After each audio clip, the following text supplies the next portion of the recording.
We are live now. Hello friends, this is Himanshi and welcome to Let's Learn. सभी को good evening, नमस्कार, राम राम, सत श्री अकाल, अस्सलाम वालेकुम, whatever you feel connected with.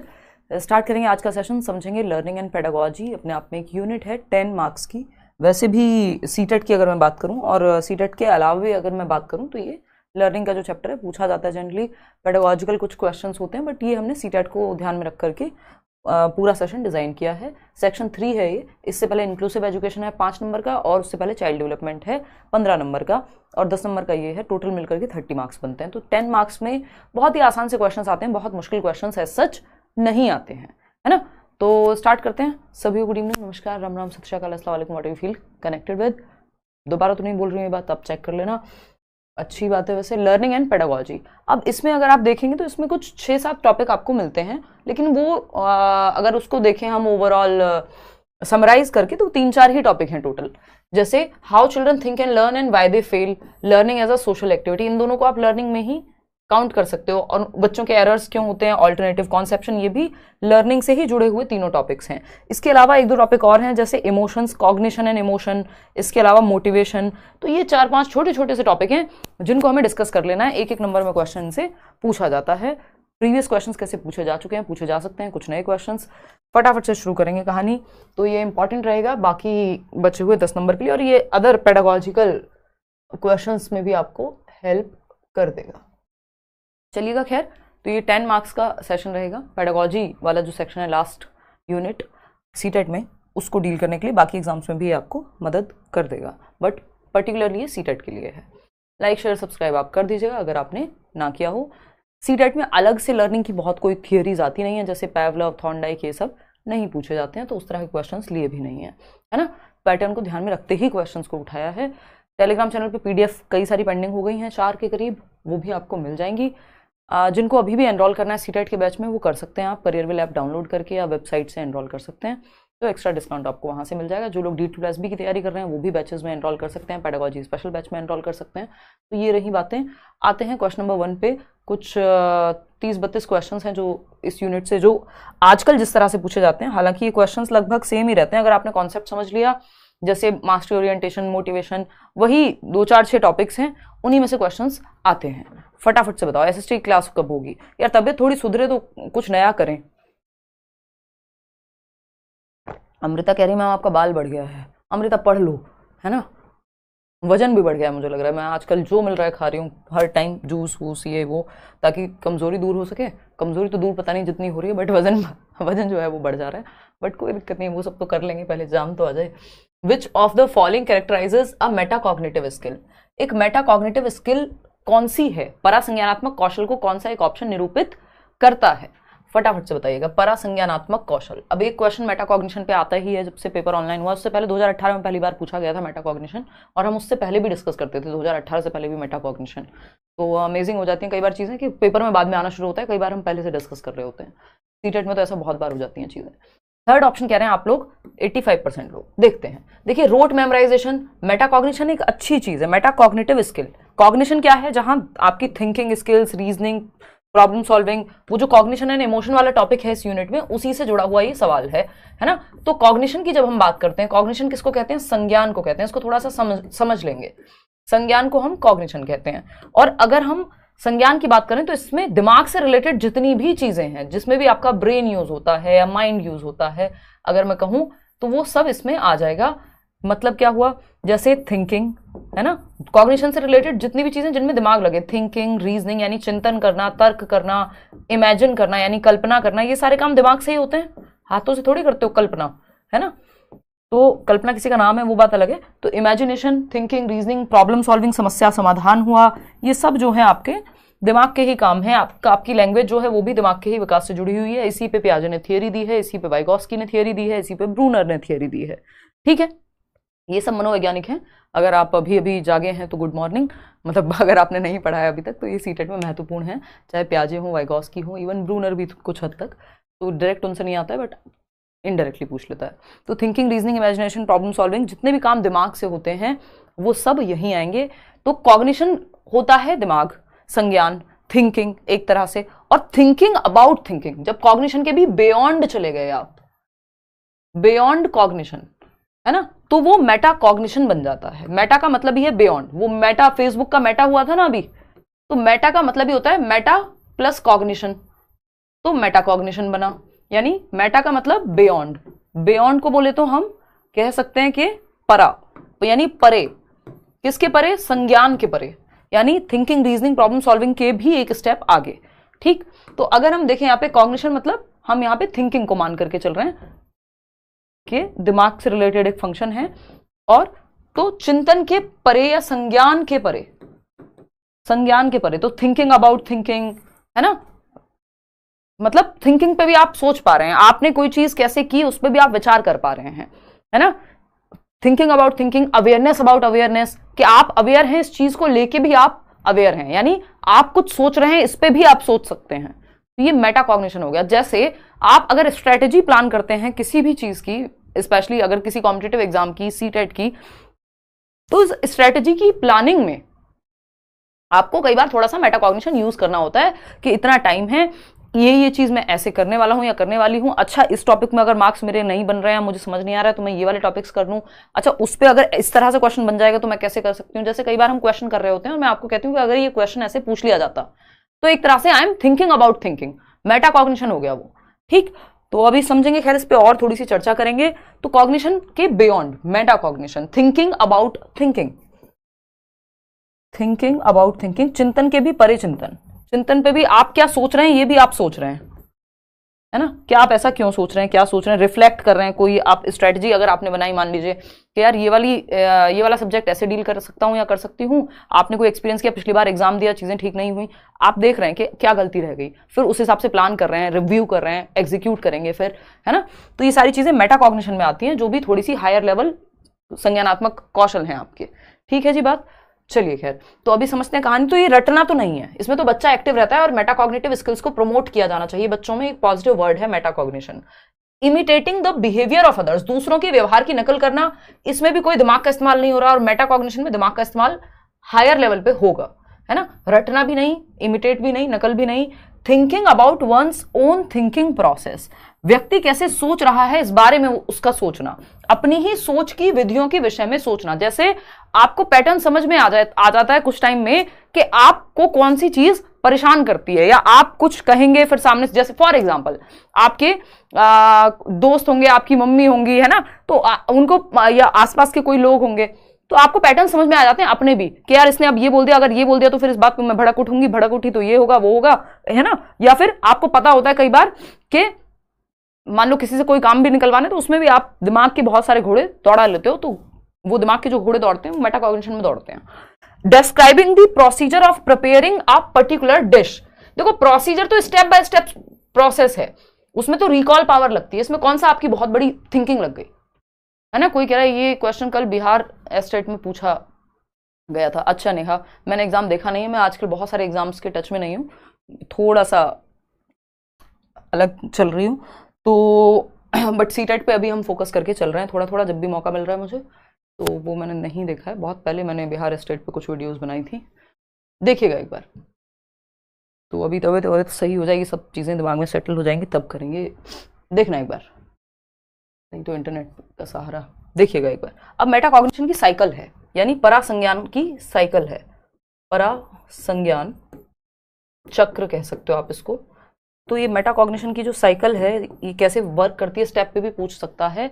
Assess the task, जो काम आप कर रहे हैं उसका आप आकलन करते हैं, फिर आप इवेल्युएट करेंगे। सबसे पहले यहां से कहानी शुरू नहीं होती, इसमें शुरू होती है प्लानिंग से, कि आप कोई एग्जाम देने जा रहे हैं तो आप क्या कर रहे हैं, प्लान कर रहे हैं अप्रोच को, कि भाई मुझे ये वाला सब्जेक्ट यहाँ से पढ़ना है, ये कोर्स लेना है, या फिर मैं ऐसे ऐसे इतने दिन में ये वाला सब्जेक्ट, इतने दिन में ये वाला सब्जेक्ट, फिर मॉक टेस्ट, आपने एक प्लानिंग की, तो प्लानिंग हो गया एक स्टेप। फिर आप उस स्ट्रेटेजी को अप्लाई करते हैं जो आपने बनाई। अब जब आप अप्लाई कर रहे हैं, मॉक देके देख रहे हैं, तो आप देख रहे हैं कि यार इससे तो नंबर नहीं आ पा रहे हैं, या यहाँ समस्या आ रही है इस टॉपिक में, तो आप रिफ्लेक्ट कर रहे हैं, यानी चिंतन कर रहे हैं और प्रकाश डाल के देख रहे हैं उस स्ट्रेटेजी पे जो आपने अप्लाई की है। फिर आप आकलन करते हैं, रिफ्लेक्ट करने के बाद असेस करते हैं टास्क को, फिर इवेल्युएट करेंगे जो आपकी स्ट्रेंथ्स हैं, जो वीकनेस हैं, उस हिसाब, मतलब ये पूरी साइकिल ऐसे ही चलती रहेगी कि आपने आकलन किया, फिर आपने देखा आपकी स्ट्रेंथ वीकनेस क्या है, इसी प्रोसेस में चीजें चलती रहेंगी। बेसिकली इसमें इंपॉर्टेंट क्या है, प्लानिंग, स्ट्रेटेजाइजिंग, रिफ्लेक्ट करना, रिव्यू करना, ये सब इसमें आ जाएगा। मेटाकॉग्निशन में। और अगर इसको आम भाषा में देखें हम तो इस तरह से देख सकते हैं कि ये सारी चीजें आप खुद को देख पा रहे हैं। मान लीजिए 1 मिनट के लिए कि ये आप हैं, कोई कहेगा मैं क्यों मानूं ये मैं नहीं हूं, है ना, कि अब आप ये सोच पा रहे हैं कि मैं क्या नोटिस कर रहा हूं कोई चीज पढ़ के या सोच करके, मेरे दिमाग में चल क्या रहा है, वॉट आई एम वंडरिंग, मैं किस चीज पे आश्चर्यचकित हूं, मैं क्या देख पा रहा हूं अपने दिमाग में, बाहर नहीं। What I am thinking, how you are feeling, feeling about feeling, कि मुझे ये फील हो रहा है तो क्यों हो रहा है, तो thinking about thinking, feeling about feeling, awareness about awareness. तो ये है आपका कॉग्निशन के बियॉन्ड सोच पाना, जो दिमाग में चल रहा है उसके भी बियॉन्ड, उस पर भी आप सोच पा रहे हैं बेसिकली। अभी इस पे और भी क्वेश्चंस आएंगे, इसलिए मैंने इसको एक्सप्लेन कर दिया है मल्टीपल टाइम्स। प्लानिंग, रिव्यूइंग, कई बार इस तरह से भी पूछ लेता है। एक और लास्ट लाइन में लिख देती हूँ यहाँ पे कि मेटाकॉग्निशन को लेके क्वेश्चन एक तो इस तरह से बन जाता है, थिंकिंग अबाउट थिंकिंग या reflecting on your own thinking process. और मेटाकॉग्निशन को लेके क्वेश्चन और कैसे बन सकता है, मेटाकॉग्निशन को लेकर के क्वेश्चन ये स्टेप्स में जब भी पूछेगा तो वैसे 1 2 3 4 के स्टेप्स में नहीं पूछता है, बट फिर भी मतलब ये पूछ लेगा कि स्टेप्स कौन से होते हैं, प्लान करना, रिव्यू करना, रिफ्लेक्ट करना, स्ट्रेटेजाइज करना, स्ट्रेटेजी बनाना, ये सब आपके मेटाकॉग्निशन में आ जाते हैं। ये पूछा जा चुका है, पूछा जा सकता है। चलिए खैर क्वेश्चन नंबर 2 देखिएगा, primary school children learn most effectively in an atmosphere where. जो प्राइमरी स्कूल के बच्चे हैं, 6 से 11 वर्ष के बच्चे जो है प्राइवेट स्कूल के बच्चे होते हैं, नहीं प्राइवेट टॉक तो बहुत 3 से 6 वर्ष के बच्चों की बात है, मेटाकॉग्निशन थोड़ा हायर लेवल एबिलिटी की बात होती है।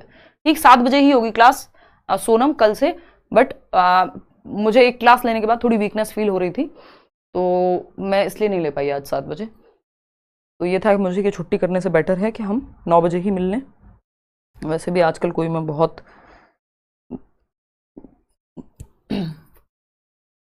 तूफान नहीं उठा रही हूँ, चुपचाप से आराम ही कर रही हूँ, तो मैंने सोचा 9 बजे ले लेती हूँ। देखना, primary school children learn most effectively in an atmosphere where. देखना कैसे वातावरण में सीखेंगे बच्चे, जो सेफ हो उनके लिए। The teacher is authoritarian and always dictates what should be done. तो टीचर क्या है, हिटलर है और बच्चों को आदेश देता है कि क्या, डिक्टेटर है बेसिकली, कि क्या उन्हें करना चाहिए। देखिए अथॉरिटेरियन जो स्टाइल है टीचिंग का, उसको हम बहुत अच्छा यहाँ पे नहीं मानेंगे। डेमोक्रेटिक स्टाइल होना चाहिए जहां सबको अपनी बात कहने का अधिकार हो। अथॉरिटेरियन पेरेंटिंग का स्टाइल भी अच्छा नहीं होता। यहाँ पे वो वाला स्टाइल है अमिताभ बच्चन वाला, कभी खुशी कभी गम वाले, कि जो कह दिया तो कह दिया। तो हिटलर शाही नहीं चाहिए क्लास में, हमें डेमोक्रेटिक वैल्यूज वाला टीचर चाहिए जो बच्चों की बात को सुने, अपनी बात को कहे। और पेरेंटिंग जो है, मैं ये दोनों लिख भी देती हूँ, पेपर में आ जाता है अगर कि पेरेंटिंग का स्टाइल कौन सा बेस्ट है, तो पेरेंटिंग का स्टाइल बेस्ट है अथॉरिटेटिव, अथॉरिटेरियन नहीं, अथॉरिटेटिव, जहां पे केयर भी है बच्चे को लेकर के और कंट्रोल भी है। केयर भी है यानी थोड़ा डिसिप्लिन भी है, और उसको लव वॉमिथ ये सब भी महसूस करा रहे हैं। ऐसा नहीं है कि बिल्कुल ऐसा लग रहा है बच्चे को कि मैं तो कैद में ही रहता हूं, और तो वहां पे डिसिप्लिन भी है, बच्चों से डिस्कशन होगा, चीजें सेट होंगी। और अगर मैं पेरेंटिंग इसकी बात करूं, टीचिंग स्टाइल की, तो टीचिंग स्टाइल में फिर आपका अथॉरिटेरियन बिल्कुल अच्छा नहीं होगा, अथॉरिटेटिव भी ऐसे हम टीचिंग स्टाइल में काउंट करते नहीं है। टीचिंग स्टाइल में फिर आपका डेमोक्रेटिक बेटर होगा, और ऑप्शन में कुछ बचे ही ना तो अथॉरिटेटिव भी बुरा नहीं होगा, but authoritative should not be the right answer for teaching style, और ये पेपर में दिया भी नहीं जाएगा। तो डेमोक्रेटिक मतलब लोकतांत्रिक, जहां वो जो हमारे लोकतंत्र में बात होती है ना, by the people for the people, ये जो अगर हम देखें यहाँ पे, तो हमें मौका देना है बच्चे को अपनी बात कहने का, और खुद child centred education, democratic teaching होनी चाहिए, जहां आप बच्चे की बात सुन रहे हैं, अपनी बात कह रहे हैं। और पेरेंटिंग की बात करें तो अथॉरिटेटिव बेस्ट है। तो ये एक बेसिक सी बात है। अथॉरिटेरियन ना तो इधर टीचिंग स्टाइल में बेस्ट होती है ना पेरेंटिंग में, क्योंकि अथॉरिटेरियन में सिर्फ अपनी ही बात कही जाती है। और अगर हम बात करते हैं किसकी, अथॉरिटेटिव की, तो वो इधर बेटर है पेरेंटिंग में। फिर बाकी नेग्लिजेंस वाली आती हैं जिसमें पेरेंट्स को पता ही नहीं है कि कौन, वो एटीएम पेरेंट्स होते हैं, बस एटीएम मिलता है बच्चों को, बाकी पता ही नहीं कहाँ है कहाँ नहीं। तो एक ओवर इंटेलिजेंट होते हैं जो सिर्फ बच्चों की ही चलती है, वो धृतराष्ट्र वाले माँ बाप टाइप के, ठीक है, वो भी सही नहीं है। तो ये एक बात हो गई। अथॉरिटेरियन अच्छा नहीं होता, अथॉरिटेटिव ठीक होता है एक बार को। The teacher leads all the learning and students are expected to be passive. बच्चे को निष्क्रिय नहीं रख सकते किसी भी ऑप्शन में, वो ऑप्शन खराब है जो बच्चे को निष्क्रिय रखे, क्योंकि लर्निंग एक एक्टिव प्रोसेस होती है। लर्निंग में हम बच्चे को एक्टिव रखेंगे, ना कि पैसिव या निष्क्रिय, वो बैठा बैठा बस सोता रहे या सुनता रहे, भरता रहे अपने अंदर, वो जग एंड मग वाला काम नहीं करना। क्वेश्चन नंबर 3 है, where the main stress is on mastery of reading skills and achievement of marks. जहां मूल रूप से पठन कौशलों को मास्टर करने से, कि बच्चे को पढ़ने में मास्टरी हासिल हो जाए और नंबर लेकर के आए बच्चा बहुत सारा, तो ये एकदम खराब तरीका हो जाएगा, क्योंकि आपका ध्यान जो है सिर्फ मार्क्स पे है, बच्चे के सीखने पे नहीं है। बच्चा एक्टिव नहीं है, रट्टाफिकेशन कर रहा है, और रटंत विद्या चलंत नहीं, ये हम बचपन से सुनते आ रहे हैं। Where the socio emotional needs for the children are taken care of. तो प्राइमरी स्कूल का बच्चा वैसे भी छोटा बच्चा है, 6 से 11 वर्ष का बच्चा है, जो आपका 1 से 5वीं कक्षा में पढ़ता है, ठीक। तो और वैसे भी अगर ये 6 से 11 नहीं होता, 11 से 14 होता, 6ठी से 8वीं का भी बच्चा होता, पेपर 2 का भी अगर ये क्वेश्चन पेपर 2 में भी पूछा जाए तब भी आंसर सेम ही रहेगा कि वो एनवायरमेंट सेफ है बच्चे के लिए जहां उसको सामाजिक संवेगात्मक आवश्यकताओं की पूर्ति होती हो, उसको एक्सेप्टेड महसूस कराया जाता हो, उसको लगे कि ये मेरी ही क्लासरूम है, टीचर मेरी बात सुनती है, यहाँ मेरे दोस्त हैं जो पढ़ते हैं, तो वो इमोशनली सेफ फील करे बच्चा वहां पे। तो 4th option is the right answer. आगे बढ़ेंगे क्वेश्चन नंबर, और इसको ऐसे भी देख सकते हो कि सोशियो इमोशनल नीड्स उसकी पूरी हो, यानी जो कॉग्निशन है, यानी जो हम पढ़ा रहे हैं स्कूल में, जो इमोशंस हैं वो क्या है, इंटरट्वाइंड हैं। क्या है ये, इंटरट्वाइंड है। बहुत बार ये क्वेश्चन आ चुका है, इस बार मैंने बहुत पुराने क्वेश्चंस लिए नहीं है। तो ये क्या है, कई बार पूछ लेता है, ये बाय डायरेक्शनल है। ये दोनों बातें आप ध्यान रखेंगे, बाय डायरेक्शनल है यानी एक दूसरे को प्रभावित करते हैं। जो दिमाग है आपका, जिसको संज्ञान कहते हैं, वो आपके इमोशंस को और आपके इमोशंस आपके दिमाग को, अगर हम बात करें यहाँ पे, तो आपके जो इमोशंस हैं, अगर आप अच्छा महसूस नहीं कर रहे, अगर आपको मजा नहीं आ रहा सीखने में, तो आपका दिमाग भी बहुत अच्छा याद नहीं रखता उस चीज को, है ना। तो ये एक बेसिक बात है। फरहान कह रहे हैं मैम आप इतना सब कुछ कैसे याद कर लेते हैं। मुझे याद करने की जरूरत नहीं पड़ती है, मैं सालों से डिस्कशन कर रही हूँ, समझ लेती हूँ, और मेमोरी बाय डिफॉल्ट ठीक ही है, अब तो थोड़ी खराब चल रही है, ठीक। देखना एक बार, तो कॉग्निशन की अगर हम बात करें और मल्टीपल टाइम आप रिवीजन करेंगे तो हो ही जाएगा ना। देखना एक बार, है मतलब उसने क्या कहा था 4 साल पहले व्हाट्सएप पे, ये तो आप भूलते नहीं है। पेडागोजी आप भूल जाते हैं, क्योंकि एक ही दिन देखते हैं बस क्लास में, उसके बाद खोल के नहीं देखेंगे तो कहाँ से याद रहेगा, है। देखो एक बार, तो कॉग्निशन यानी संज्ञान, तो जो दिमाग है, संज्ञान और संवेग, तो संज्ञान और संवेग की अगर हम बात करते हैं, तो इमोशंस, मान लीजिए आप जॉय महसूस कर रहे हैं, तो आपकी लर्निंग भी बेटर होगी। जो लर्निंग प्रोसेस है, थिंकिंग प्रोसेस है, वो भी सही चलती है अगर आप ठीक से महसूस कर रहे हैं। तो आपके इमोशंस, यानी आपका जो 3 इमोशंस होते हैं जो जन्म से होते हैं, फियर, एंगर और लव। यानी फियर का मतलब है भय, क्रोध यानी एंगर, और लव मतलब प्रेम। तो ये 3 इमोशंस वॉटसन कहते हैं कि जन्म से होते हैं व्यक्ति में, और बाकी इमोशंस भी हैं। तो ये दिमाग को और दिमाग इमोशंस को प्रभावित करते हैं एक दूसरे को। बाई डायरेक्शनल या इंटरट्वाइंड कह सकते हो, इंटर रिलेटेड हैं। ऐसा नहीं है कि दिमाग अलग है और इमोशंस अलग हैं, या इमोशंस का कोई प्रभाव नहीं पड़ता। अगर आप पेपर में बहुत डरे हुए हैं, फियर का इमोशन है, तो हो सकता है आप जितना अच्छा परफॉर्म कर सकते थे उतना अच्छा ना करें, ठीक। तो वो कॉग्निशन और इमोशन का रिलेशन है, इंटरट्वाइंड या फिर इंटर रिलेटेड। हम इंडिपेंडेंट नहीं कह सकते जब तक एक व्यक्ति का नाम है जेजोंग, जेजोंग ना लिखा हो पेपर में, तब तक आप ये नहीं कह सकते, ठीक है ना। चलिए बहुत बढ़िया। अभिषेक जो है मल्टीपल सुपर चैट कर रहे हैं और कह रहे हैं आपसे ही सीटेट 2022 में पढ़ के पास की एक लड़की थी जिससे बहुत प्यार करते थे, छोड़ के चली गई, 1.5 साल से रिलेशन में थे, अब क्या करें समझ नहीं आ रहा, जीवन का अंत नहीं है ये अभिषेक। और है ना, मतलब आप अभी भी उतने इंसान हैं जितने पहले थे, है ना। 1.5 साल साथ रहने से क्या मतलब, जितने भी 25 साल आपको होंगे धरती पे या जब से भी आप जीवित हैं, है ना, तो वो 1.5 साल कोई पूरी जिंदगी थोड़ी ना, मतलब आपकी कि 1.5 साल पहले जीवन नहीं था और अब एकदम शून्य हो गए हैं आप, है ना। दिमाग आपका अभी भी सोच सकता है, इमोशंस का हाई है अभी लॉजिक जो है यहाँ है और इमोशंस यहाँ है। धीरे धीरे लॉजिक ऊपर आने लगेगा, समझ आ जाएगा। लाइफ में ऐसी बहुत सारी चीजें होती हैं यार, लोग मतलब कोई भी कभी भी जा सकता है, आज़ादी है लोगों को, और दुनिया से भी कभी भी जा सकता है इंसान, उस चीज़ की भी आपके हाथ में वो कंट्रोल नहीं है। मतलब थोड़ा सा दुखद है, बट कुछ भी हो सकता है यहाँ पे, ये आपको मान के चलना पड़ेगा। ऐसे इंसान को आपको रखना क्यों है जिसको रहना नहीं है आपके साथ। तो कृपया करके मैं इतना ही ज्ञान दे पाऊंगी आपको, आप इतने दुखी हैं, आप सुपर चैट कर रहे हैं, तो बताना तो पड़ेगा ही, देखो क्या कर सकते हैं। बट ऐसे नहीं सोचना होता, कुछ भी अंत नहीं होता जीवन में, लोग आते जाते रहेंगे, है ना। देखिएगा एक बार, अलग अलग तरह की समस्याएं बनी रहेंगी, ठीक, देखिएगा एक बार। तो अगर हम बात करें इंटरट्वाइंड या बाई डायरेक्शनल है, इमोशंस में ज्यादा बह जाते हो आप लोग हैं, देखो एक बार, इंटरट्वाइंड है या बाई डायरेक्शनल है। इंडिपेंडेंट कब कहेंगे आप कॉग्निशन और इमोशन को, तो एक व्यक्ति है, जब तक उनका नाम ना आए आप इंडिपेंडेंट मत कहिएगा कॉग्निशन और इमोशन को। Cognition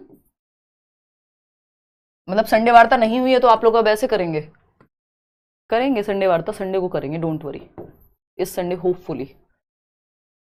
cognitions and emotion, cognitions कब से हो गए, कॉग्निशन और इमोशंस जो हैं वो इंडिपेंडेंट कब कहेंगे कि ये अलग है और ये अलग है, तो इंडिपेंडेंट या स्वतंत्र जो है वो होते हैं एक व्यक्ति के अनुसार इंडिपेंडेंट यानी स्वतंत्र, और उन व्यक्ति का नाम है जेजोंग। वो कहते हैं कि इंडिपेंडेंट हैं, बाकी सब जनरली आपको यही कहते हुए मिलेंगे कि ये इंटरट्वाइंड हैं, और अगर किसी का नाम ना भी हो तब भी आप यही मानेंगे कि इंटरट्वाइंड हैं, एक दूसरे से जुड़े हुए हैं। ठीक है जी। कोई कह रहा है मजाक बना रहे, मजाक नहीं बनाओ, कोई जिस पर गुजरती है वो जाने। हाँ ये तो सच है। देखो अभी जो दांत निकाल के हंस रहे हैं, अभी कल अपने साथ हो जाए फिर रोते मिलेंगे, लेकिन यही जीवन का दस्तूर है, इसे हमें मान लेना चाहिए। अब मैं नॉर्मली बता रही हूँ, मैं भी रो के बताऊंगी तो कैसे चलेगा बताओ। देखो एक बार क्वेश्चन नंबर 3 देखो एक बार, और मैं रो भी दूंगी, मेरे को बहुत जल्दी दूसरा का दुख फील हो जाता है, फिर यहाँ पे क्लास व्लास नहीं चलेगी फालतू में, यहाँ पे सब बैठ के रो रहे होंगे। देखो एक बार क्वेश्चन नंबर 3 के भाई के साथ गलत हो गया, लड़की चली गई, यही होगा फिर। देखो एक बार क्वेश्चन नंबर 3 का जवाब दो यार।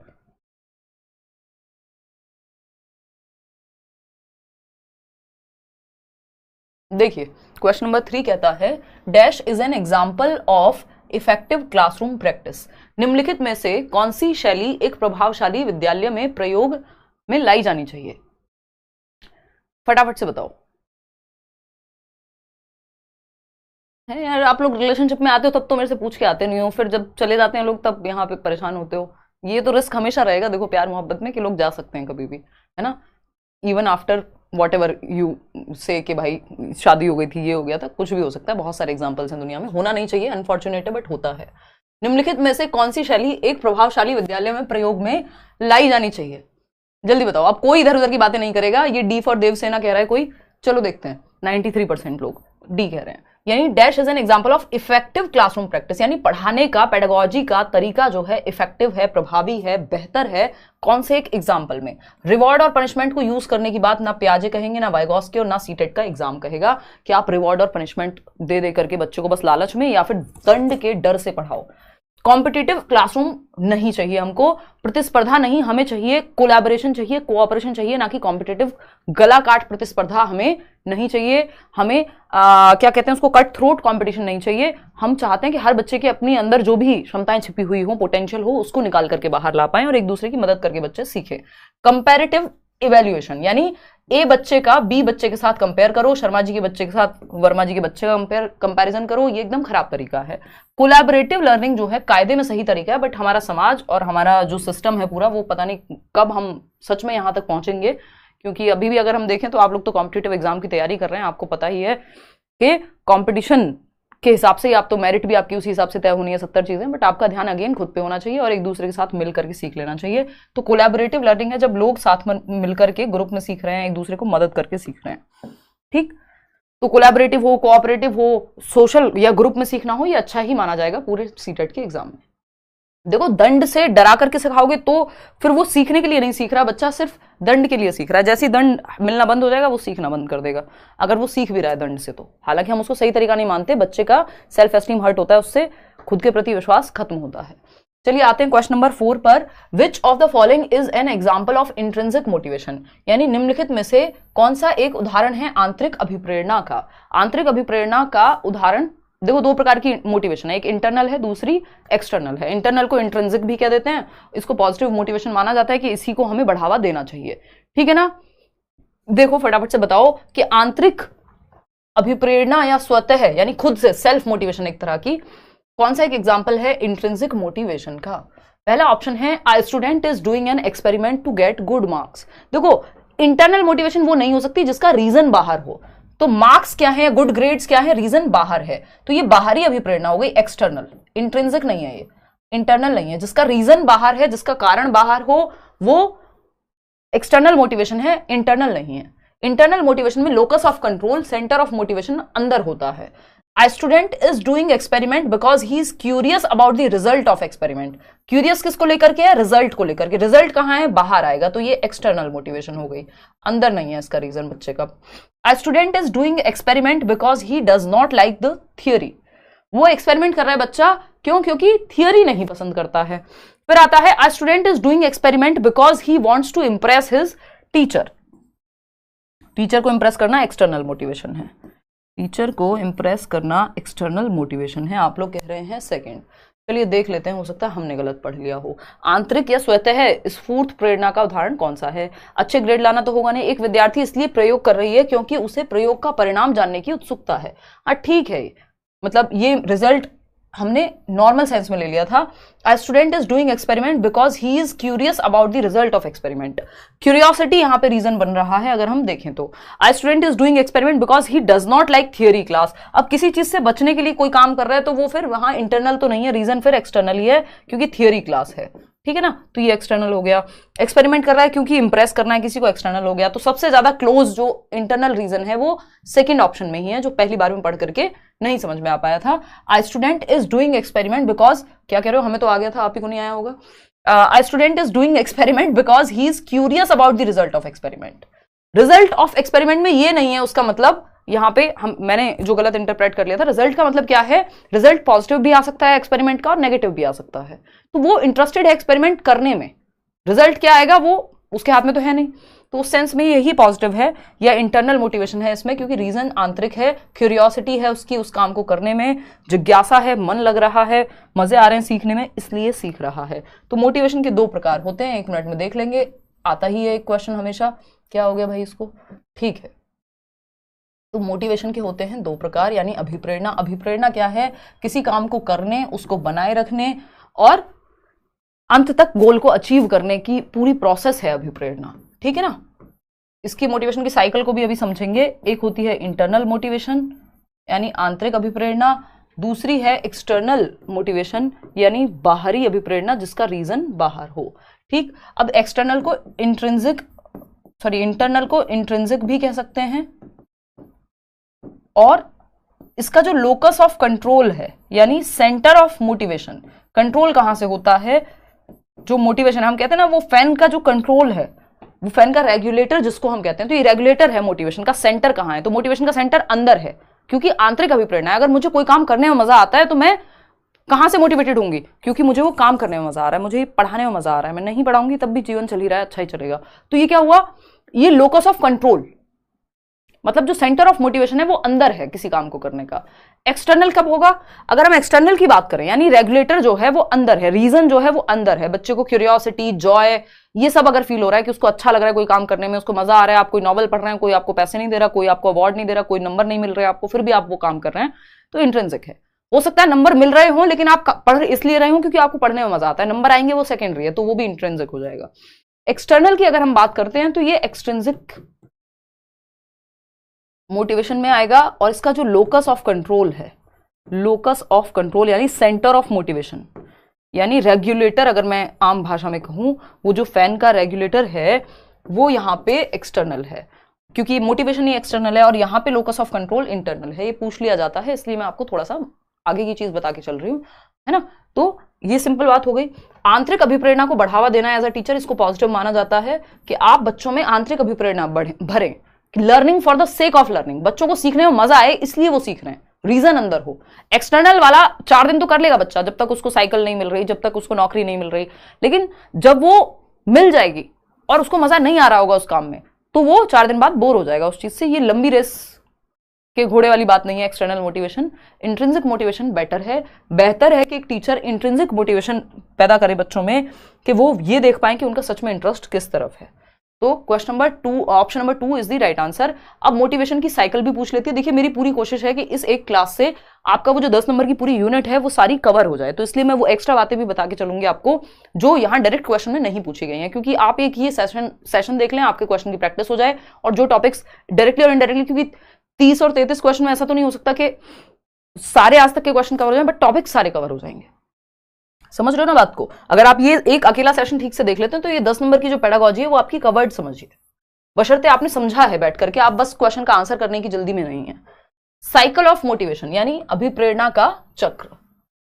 ये एनडीए गार्ड मैंने आपको पिछले बहुत सालों से, लिटरली बहुत सालों से, 2018 से 17 से 16 से हमने शुरू किया था, तो 16 में तो नहीं बताया होगा, बट एनडीए गार जो है एक शॉर्टकट है जो हमने बनाया हुआ है। निमोनिक भी आप कह सकते हैं। निमोनिक होता है याद रखने का तरीका, ये भी पेपर में पूछ लेता है निमोनिक किसको कहते हैं।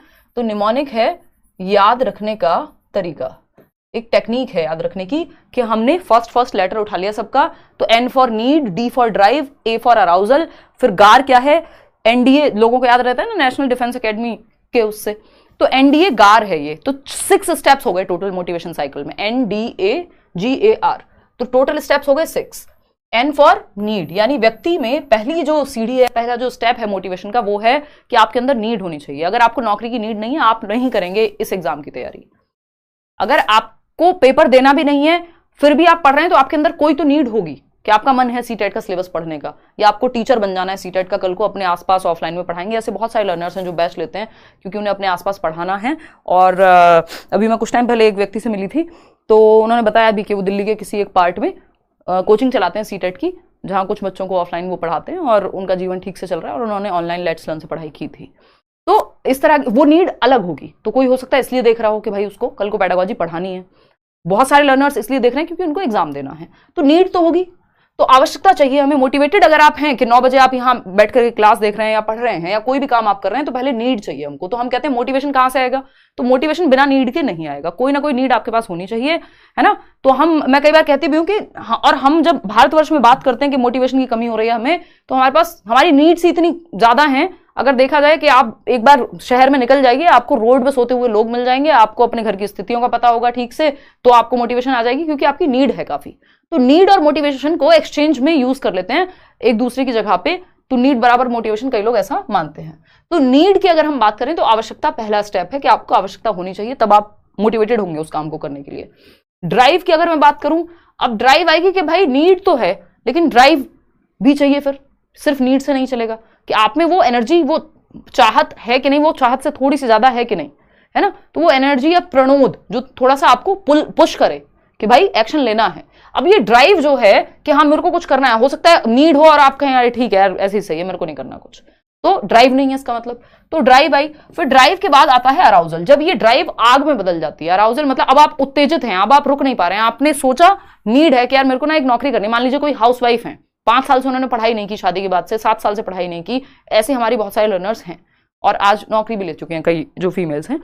तो उनको पता है उनको नौकरी चाहिए, ठीक है, बच्चे हो गए, शादी हो गई, जो भी रीजन है, घर में शादी नहीं चल रही है, किसी का डिवोर्स केस चल रहा है, किसी को खुद से मन है कि भाई मेरे को नौकरी चाहिए, तो नीड है, ठीक।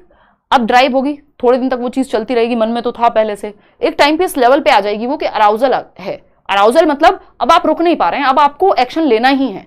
तो फिर आप ऑनलाइन देखते हैं, आप आसपास कोचिंग देखते हैं, आप किताबें खरीदते हैं। इसका नेक्स्ट स्टेप, जब अराउजल इतना बढ़ जाएगा तो आपको गोल डायरेक्टेड बिहेवियर लेना पड़ेगा, यानी गोल की दिशा में, यानी दिशा निर्देशित व्यवहार करना पड़ेगा कि सही दिशा में आप व्यवहार कर रहे हैं। फिर होगा अचीवमेंट। अगर आप सही दिशा में व्यवहार कर रहे हैं, आपने लेट्स लर्न से जुड़ गए, आप किताबें पढ़ी, आपने मॉक टेस्ट दिए, आपने गोल की दिशा में व्यवहार किया, एक दिन आपको अचीवमेंट हो जाएगा। मॉक टेस्ट में आपको समझ आ जाएगा यार मेरा नंबर आ रहे हैं, या फिर आपने फाइनल पेपर दिया, अचीवमेंट हो गया, आप सीटेट क्लियर कर चुके हैं। अब क्या होगा, रिडक्शन ऑफ अराउजल। ये वाली अराउजल अब आपकी चली जाएगी, ये जो आग थी, ये जो उत्तेजना थी, अब ये रिडक्शन हो जाएगा। क्यों? क्योंकि सीटेट क्लियर हो गया। अब हमेशा थोड़े ना दुखी होकर घूमते रहोगे, हाय रे सीटेट सीटेट। अब आप सोचोगे कोई नई नीड आएगी कि D++ भी देते हैं, केंद्रीय विद्यालय का एग्जाम देते हैं, कोई और एग्जाम देते हैं, किसी प्राइवेट स्कूल में इंटरव्यू देकर के आते हैं, तो वो नई नीड आएगी, फिर ड्राइव होगी उसके लिए, फिर अराउजल, फिर गोल की दिशा में व्यवहार करेंगे, अचीवमेंट होगा, फिर रिडक्शन ऑफ अराउजल हो जाएगा। ये 6 स्टेप्स हैं, ठीक, इनको ध्यान में रखना है हमें।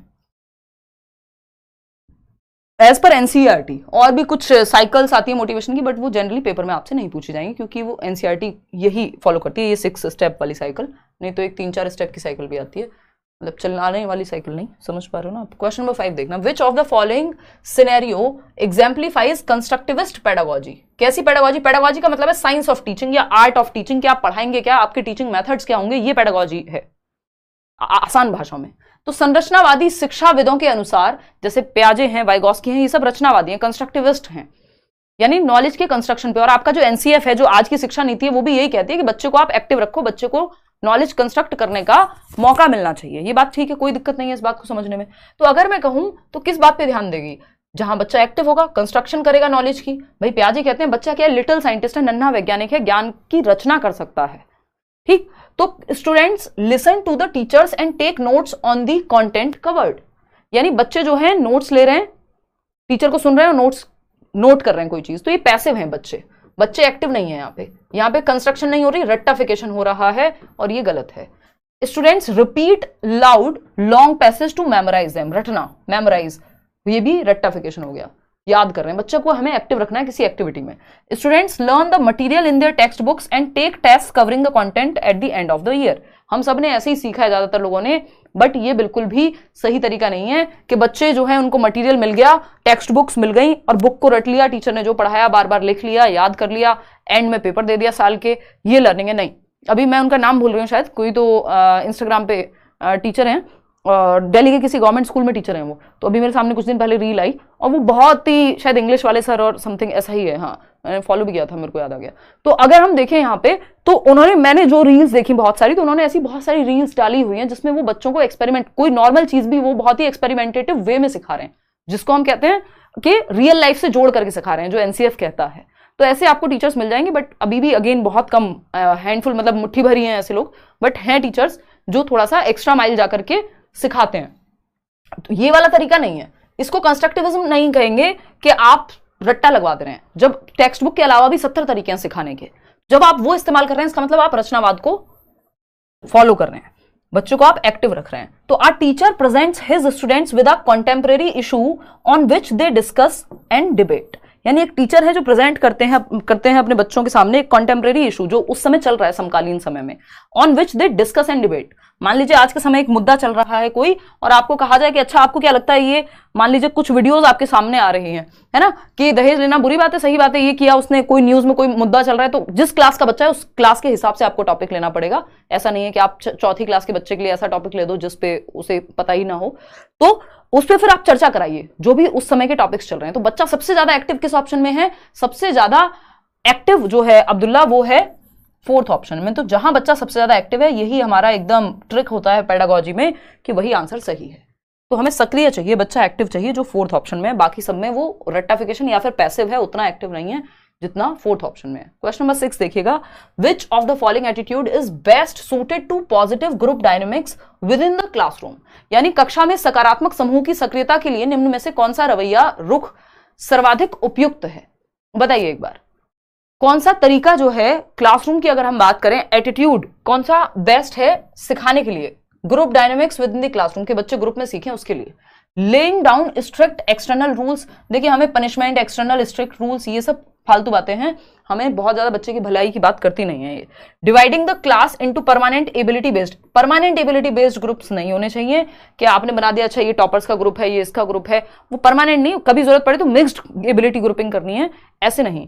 एनकरेजिंग ऑल स्टूडेंट्स के परमानेंटली आपने ग्रुप में ही बांट दिया, नहीं, किसी टास्क के लिए आप बांटेंगे। Encouraging all students in class to dialogue and collaborate for problem solving, ये सही है, यहाँ बच्चे एक्टिव हैं कि वो किसी बातचीत के लिए, चर्चा के लिए, डिबेट के लिए, डिस्कशन के लिए एक साथ कोलैबोरेट करके या किसी एक्टिविटी में काम कर रहे हैं, तो सबसे ज्यादा बच्चे यहाँ ग्रुप में सीख पा रहे हैं। Encouraging competition between groups to enhance performance, देखिए कॉम्पिटिशन एनहेंस करके या बहुत ज्यादा कॉम्पिटिशन को बढ़ावा देके बहुत ही अच्छा तरीका नहीं है सिखाने का बच्चों को, क्योंकि कुछ बच्चे हो सकते हैं कॉम्पिटिशन से मोटिवेट होते हो, बहुत सारे बच्चे डीमोटिवेट हो जाएंगे। तो 3rd option is the right answer. आगे बढ़ेंगे क्वेश्चन नंबर 7। क्वेश्चन नंबर 7 देखिएगा, क्वेश्चन थोड़े लेंदी रहते हैं यहाँ पे, बट अगेन अगर आप करेंगे तो पूरे नंबर भी आप ये 10 में से 10 ला सकते हैं ये वाले सेक्शन में। फटाफट से बताना।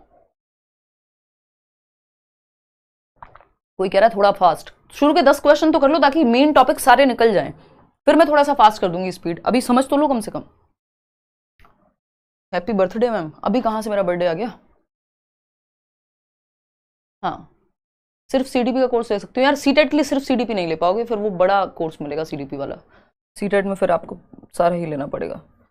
छोटा सा तो कोर्स है, आई थिंक 1000 रुपीज का। देखो एक बार, question number 7, a metaphor of jug and the mug is often used to depict how traditional education views teacher as a big jug pouring knowledge into the mind of a student depicted by a smaller mug.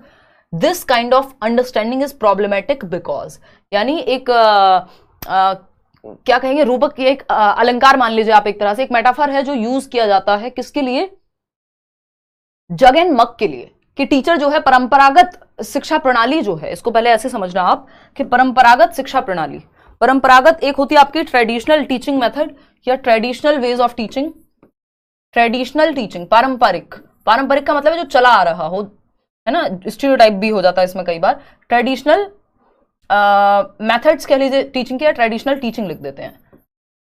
तो traditional teaching कई बार जो है child centred होती नहीं है। दूसरा तरीका है चाइल्ड सेंटर्ड टीचिंग, जो हम आज के समय में सारी एजुकेशन पॉलिसीज कह रही हैं, है ना। और जॉन डुई ने इस पे बात की थी, आपको याद होगा, बच्चे को एक्टिव रखना है ना, चाइल्ड सेंटर्ड क्लासरूम या टीचिंग।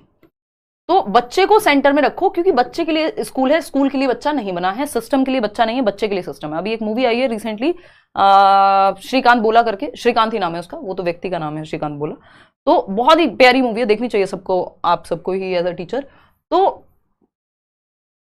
मतलब वो क्लियरली दिखाया गया, जो हम इंक्लूसिव एजुकेशन में डिस्कस करते हैं कि भाई सिस्टम को चेंज कीजिए बच्चे के लिए, change the system not the child. बच्चे के लिए सिस्टम है, सिस्टम के लिए बच्चा नहीं है। और ये मैं कई बार एग्जांपल भी देती हूँ मजाक में कि ऐसा थोड़ी होता है आप प्लान करते हैं अच्छा इस सिस्टम के लिए एक बच्चा पैदा करना है तो कपल मिलकर के ऐसा कुछ प्लान कर रहे हैं, नहीं ना। मतलब सिस्टम बना किसके लिए, हमारे लिए, ह्यूमंस के लिए, बच्चों के लिए। तो उस सिस्टम में, इंफ्रास्ट्रक्चर में चेंज आना चाहिए, उसी को हम इंक्लूसिव एजुकेशन कहते हैं। ना कि बच्चे को थोड़ी ना आप चेंज कर सकते हो। अगर मान लीजिए बच्चे को दिखाई नहीं देता तो आप ऐसा थोड़ी कहीं से जादू कर दोगे, ठीक है ना। या फिर उसको कहोगे तुम चेंज हो जाओ, सिस्टम नहीं होगा। कोई बच्चा चढ़ के नहीं जा सकता फर्स्ट फ्लोर पे, तो आपने ना रैंप बनाया है ना लिफ्ट है आपके स्कूल में, फिर भी आप एक्सपेक्ट करें कि नहीं बच्चा फर्स्ट फ्लोर पे पहुंच जाए, वो क्लासरूम क्यों नहीं आ सकता ग्राउंड फ्लोर पे, उस क्लासरूम को लाइए आप ग्राउंड फ्लोर पे। ये है कहानी आपकी इंक्लूसिव एजुकेशन की, हमें सिस्टम में चेंज लाना होता है ना कि बच्चे में। ठीक, देखिएगा, अगर हम ट्रेडिशनल टीचिंग की बात करते हैं तो ट्रेडिशनल टीचिंग जो है टीचर सेंटर्ड है, जिसको हम टीचर सेंटर्ड भी कह सकते हैं। चाइल्ड सेंटर्ड की जगह ये टीचर सेंटर्ड है, यहां शिक्षक केंद्रित है। और इसमें एक चीज फॉलो होती है, जग एंड मग मेथड की अगर हम बात करते हैं। जग एंड मग मेथड क्या है कि टीचर एक बड़ा सा जग है जिसके अंदर से ज्ञान जो है वो पोर होगा, टपकेगा एक तरह से एक छोटे जग में, जो कि बच्चा है जो कम जानता है। ये अप्रोच ही गड़बड़ है ना, जग एंड मग। इस अप्रोच को हम गलत मानेंगे, क्यों? क्योंकि बच्चा खाली बर्तन नहीं है, जो बात आपकी आज की एजुकेशन पॉलिसी मानती है, चाइल्ड सेंटर्ड एजुकेशन मानती है। यहाँ पे सिर्फ टीचर एक्टिव होता है, जबकि यहाँ टीचर और स्टूडेंट दोनों एक्टिव होते हैं। Teacher and student both are active, या teacher and children both are active. ठीक, तो हमें यहाँ पे एक बात ये बेसिक सी ध्यान रखनी है कि हमें बच्चे को और टीचर को दोनों को एक्टिव रखना है। बच्चा नॉलेज की रचना कर सकता है, कंस्ट्रक्ट कर सकता है नॉलेज को, यदि उसको एक्टिविटी कराई जाए, ना कि सिर्फ उसको ऐसे हम मान लें कि उसमें तो कम ज्ञान है, उसमें भर दिया जाएगा एंड ऑल। देखिएगा, समझते कहानी क्या है। Students carry valuable experiences with them and learning is constructed with their active participation with peers. बच्चा जहां एक्टिव है वही आंसर सही है, बात तो सही है। विद्यार्थियों के महत्वपूर्ण अनुभव होते हैं और अधिगम का निर्णय उनकी शिक्षक एवं समकालीन साथियों के साथ सक्रिय भागीदारिता से होना चाहिए। फिर आता है students are naive and they can't learn anything without the teacher. बच्चे तो भोले वाले होते हैं, वो बिना टीचर के कहां कुछ सीख सकते हैं। बच्चा वैसे भी तो सीखता ही है ना, हम उसको नाइव नहीं मान सकते कि वो एकदम अनुभवहीन है, उसको तो कुछ पता ही नहीं है। नहीं, उसको जितना अपने एज के अनुसार पता होना चाहिए पता होगा। ठीक, there is no need of any content और teacher in the process of learning. ऐसा नहीं है कि चाइल्ड सेंटर्ड एजुकेशन ये कहती है कि आप टीचर को ही हटा दो, टीचर और बच्चा दोनों एक्टिव होने चाहिए बस। Learning happens best if children listen to the teacher passively. बच्चों को पैसिव नहीं रखना, निष्क्रिय नहीं रखना, एक्टिव रखना है। तो स्टूडेंट्स को हम क्या करें, ये प्रॉब्लमेटिक क्यों है ये अंडरस्टैंडिंग के जग एंड मग मेथड के। मैं बड़ा बर्तन हूं जिसमें सब कुछ भरा हुआ है, ज्ञान का सागर है टीचर, है ना, ये बड़ी सी बॉटल है और एक इस छोटे से ग्लास में ज्ञान टपकाना है। ये प्रॉब्लमेटिक इसलिए क्योंकि बच्चा भी एक्टिवली नॉलेज को कंस्ट्रक्ट करता है। बच्चों के अपने अनुभव होते हैं जो वो अपने जीवन से लेकर के आते हैं और उसी के आधार पे वो लर्निंग को क्रिएट करते हैं अपने साथियों से बातचीत करके एक्टिवली। ऐसा नहीं है कोई उनमें भर देगा ज्ञान, वो कंस्ट्रक्ट करेंगे, रचना करेंगे ज्ञान की, ज्ञान को बनाएंगे, ना कि उनमें भरा जाएगा ज्ञान। तो इसलिए ये बात प्रॉब्लमेटिक है, इसलिए ये बात समस्यावादी है, यह समस्यात्मक है, ये कह सकते हैं। क्वेश्चन नंबर 8 देखना फटाफट से। Errors in children's work. अब एरर्स पे भी एक क्वेश्चन आता ही है, एरर्स इन चिल्ड्रंस वर्क, यानी बच्चों के कार्य में त्रुटियां जो हैं उनको हमें कैसे देखना है एज अ टीचर। फटाफट से आप बताएंगे, अब हम स्पीड पकड़ लेंगे 10वें क्वेश्चन के बाद। Confirms there intellectual inferiority over others. दूसरों के समक्ष उनकी बौद्धिक निम्नता या तुच्छता को दर्शाती है। यानी अगर बच्चे से गलती हो रही तो वो इंटेलेक्चुअली या दिमाग से कम है बाकियों से। ये बात एकदम गलत है, गलतियां सीखने का पार्ट है, आपको ये मानना है। Errors are part of learning.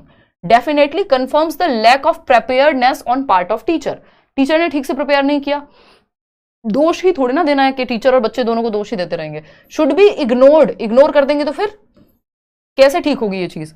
Should be thoroughly analysed by the teacher and discussed with children. ये बात एकदम सही है कि जो एरर्स हैं उनको एनालाइज किया जाना चाहिए, उनका विश्लेषण होना चाहिए कि बच्चे अगर गलती कर रहे हैं किसी चैप्टर में, किसी उनके काम में कोई दिक्कत है उनको, तो उसका रीजन क्या है, कहां दिक्कत है, उसका विश्लेषण करें, पार्ट्स में एनालाइज करें उसको, और फिर डिस्कस की जानी चाहिए बच्चों के साथ विश्लेषण करके कि भाई यहां समस्या है। तो गलतियों पे चर्चा होनी चाहिए, बच्चों को मौका मिलना चाहिए, उनको एनालाइज किया जाना चाहिए और अगर जरूरत पड़े दोबारा पढ़ाओ, नए तरीके से पढ़ाओ। बट ये तरीका नहीं है कि एरर्स को ये मान लो कि गलती करेगा ही नहीं बच्चा, या उसको डांटो फटकारो बच्चे को गलती करने के लिए। गलती, errors are part of learning, ये एक अपने आप में टॉपिक है, 1 नंबर का क्वेश्चन आता ही है। तो सीखने का ही हिस्सा है त्रुटियां करना, और errors are window to learning, मतलब हमारे लिए एक विंडो का, एक खिड़की का काम करती हैं जो बच्चे की गलतियां हैं, ताकि हमें पता लगे हमें अपने मेथड्स में या अपने तरीकों में क्या परिवर्तन लाने की जरूरत है एज अ टीचर, कि हम अगली बार इस मेथड से पढ़ाएं तो बच्चे की ये गलतियां नहीं होंगी। ठीक है ना।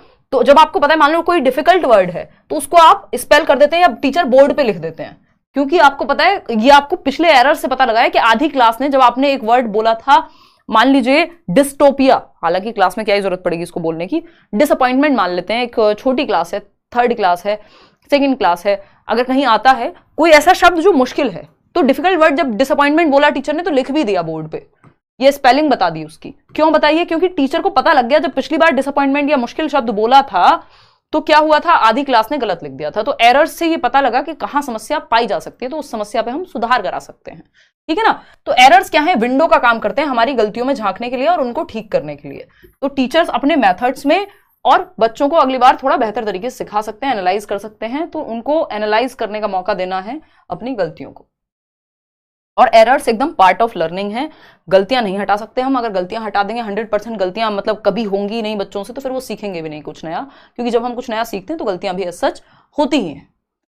चलिएगा, खैर क्वेश्चन नंबर 9 देखिएगा, ये क्या कहता है, विच of the following can enhance critical thinking in middle school students. Critical thinking यानी समालोचनात्मक चिंतन को कैसे बेहतर बनाएं। अब समालोचनात्मक चिंतन की बात आपकी नेशनल एजुकेशन पॉलिसी भी कर रही है ना। तो कई बार जैसे अब कई बार से जो है डायरेक्टली नहीं आ रहा है नेशनल एजुकेशन पॉलिसी पे क्वेश्चन, लेकिन क्रिटिकल थिंकिंग की भी बात हो रही है, तो कहीं ना कहीं उसी की बात हो रही है। और इससे पहले भी इस पे क्वेश्चन आता था क्रिटिकल थिंकिंग पे, बट अभी लाइमलाइट में ज्यादा आया है क्रिटिकल थिंकिंग जब से नेशनल एजुकेशन पॉलिसी आई है, क्योंकि उन्होंने 21st सेंचुरी स्किल्स बताई हैं, कुछ 12-13 या आई थिंक उससे भी ज्यादा 21वीं शताब्दी के कौशल, जिसमें डिजिटल लिटरेसी के बच्चों को कंप्यूटर सिखाइए, कोडिंग सिखाइए, ये करिए।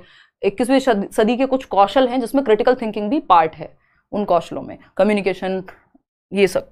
देखो एक बार, तो क्रिटिकल थिंकिंग यानी क्रिटिकल थिंकिंग में हमेशा बच्चे का दिमाग ज्यादा यूज होगा, सिंपल बात है। इसको आलोचनात्मक चिंतन को ऐसे नहीं देख लेना है कि क्रिटिकल मतलब किसी को क्रिटिसाइज करना, किसी को बुरा बोलना, वो नहीं है। यहाँ पे क्रिटिसिज्म का मतलब ही होता है कि यहाँ पे प्रॉपर लॉजिक यूज किया गया होगा, ऐसा नहीं बस आंख बंद करके कुछ भी होगा। तो क्रिटिसिज्म या क्रिटिकल थिंकिंग की जब हम बात कर रहे हैं तो सिंपल सी बात है, यहाँ पे सिंपल सी बात है कि बच्चे की थिंकिंग प्रोसेस पे जोर दिया जा रहा है, कि बच्चे को थोड़ा डीपली सोचने को कहा जा रहा है। क्रिटिकल थिंकिंग में आप हर एक पहलू देखते हैं, ऐसी थिंकिंग जो हर एक पहलू, यानी क्या फैक्ट्स हैं, क्या डेटा है आपके पास किसी बात को कहने का, कि बस बिल्ली रास्ता काट गई तो बुरा होता है, आपने मान लिया, क्या ये फैक्ट है, इसके पीछे तथ्य क्या है, डेटा क्या है आपके पास, किसी की ओपिनियन है, किसी की अपनी एक सलाह है या अपना एक नजरिया है। तो आप हर एक पहलू से देखते हैं किसी एक चीज को, जस्ट मान नहीं लेते, आपको किसी ने कह दिया और आपने मान लिया। तो बच्चों में भी आपको ये थिंकिंग प्रोसेस डेवलप करनी है कि वो हर एक पहलू से देख पाए चीजों को, ना कि सिर्फ मान लें। तो फैक्ट्स को या फेक क्या है, फैक्ट क्या है, इन सब चीजों को एनालाइज कर पाए, तो सोच पाए, बेसिकली दिमाग पे जोर लगेगा जिस क्वेश्चन में, वो ऑप्शन हो जाएगा क्रिटिकल थिंकिंग वाला। Asking students to read the textbook on their own and avoid discussion with peers, यानी किताब पढ़ लो और डिस्कशन मत करो, तो दिमाग तो खुलेगा ही नहीं। अलग अलग तरह से कैसे सोचेगा बच्चा, जो किताब में पढ़ा याद कर लेगा, क्योंकि ना किसी से चर्चा की और ना उस पर विचार किया। ठीक। Asking students to discuss topics in groups and come up with questions, ये बात सही है। बच्चा सबसे ज्यादा जहां एक्टिव है, सिंपल आंसर वही निकल आएगा यहाँ पे, है ना। पेडागोजी के 90% क्वेश्चंस तो इस बात से सॉल्व हो जाएंगे आपके, कि आपको ये देख लेना है कि बच्चा सबसे ज्यादा एक्टिव किस ऑप्शन में है ना। ये बात मैं कई सालों से कहती हुई आ रही हूँ कि बच्चा जहां सक्रिय है, जहां बच्चा एक्टिव है, वो ऑप्शन बेहतर है। अगर आपको कुछ भी नहीं पता तो ये फंडा आप अपना सकते हैं। वैसे तो आप पढ़ लें तो ज्यादा अच्छा रहेगा। विद्यार्थियों को किसी भी विषय पर चर्चा करने के लिए कहना और सवाल पूछना, तो उससे उनकी थिंकिंग प्रोसेस जगेगी। क्वेश्चन नंबर 3 देखना, ऑप्शन नंबर 3 देखना, presentation by the teacher using lecture method. Lecture method एकदम बोरिंग मेथड हो जाता है, क्योंकि बच्चा यहाँ पे एक्टिव नहीं रहता, और छोटी क्लास के लिए तो लेक्चर मेथड एकदम सही तरीका नहीं है। ठीक। तो यहाँ पे बच्चा पैसिव बस बैठा रहेगा, नींद आ गई पीछे वालों को, चौक फेंक फेंक के मार रहा है कोई टीचर, तो ये वैसी सी स्थिति होती है। लेक्चर मेथड बहुत ही थका हुआ मेथड है, थकेला मेथड है अगर मैं कहूँ। बहुत बेहतर भी है अगर आपको बहुत सारे लोगों को एक साथ सिखाना है, कोई ऐसा है थियोरेटिकल अगर कोई चीज है, वहां ही काम आ जाता है, बट इसको बहुत अच्छा नहीं माना जाता आज के समय में, स्पेशली छोटे बच्चों के लिए तो बिल्कुल नहीं। लेक्चर मेथड में अगर आप डिस्कशन, क्वेश्चन आंसर इन्वॉल्व करते हैं तो ये थोड़ा इंटरेस्टिंग बन जाता है। तो गिविंग स्टूडेंट्स होमवर्क, लेकिन प्राइमरी क्लास या अपर प्राइमरी के लिए भी लेक्चर मेथड कोई तरीका नहीं है। Giving students homework to write the answers to recall, यानी याद कर सकें बस चीजें, तो याद करने के लिए कोई फायदा नहीं है। Second option is the right answer. Question number 10 देखना एक बार, क्वेश्चन नंबर 10 देखना फटाफट से। It is important to dash experiences that a child brings to school, यानी यह महत्वपूर्ण है कि बच्चा अपने साथ जो अनुभव स्कूल में लाता है उनके साथ क्या करें, उन्हें नजरअंदाज किया जाए, उन्हें डिसमिस कर दिया जाए यानी नकारा जाए, बिल्ड ऑन उन्हें आगे बढ़ाया जाए, या डिसरिगार्ड कर दिया जाए, उनकी उपेक्षा कर दी जाए कि तुम्हें नहीं पता कुछ भी।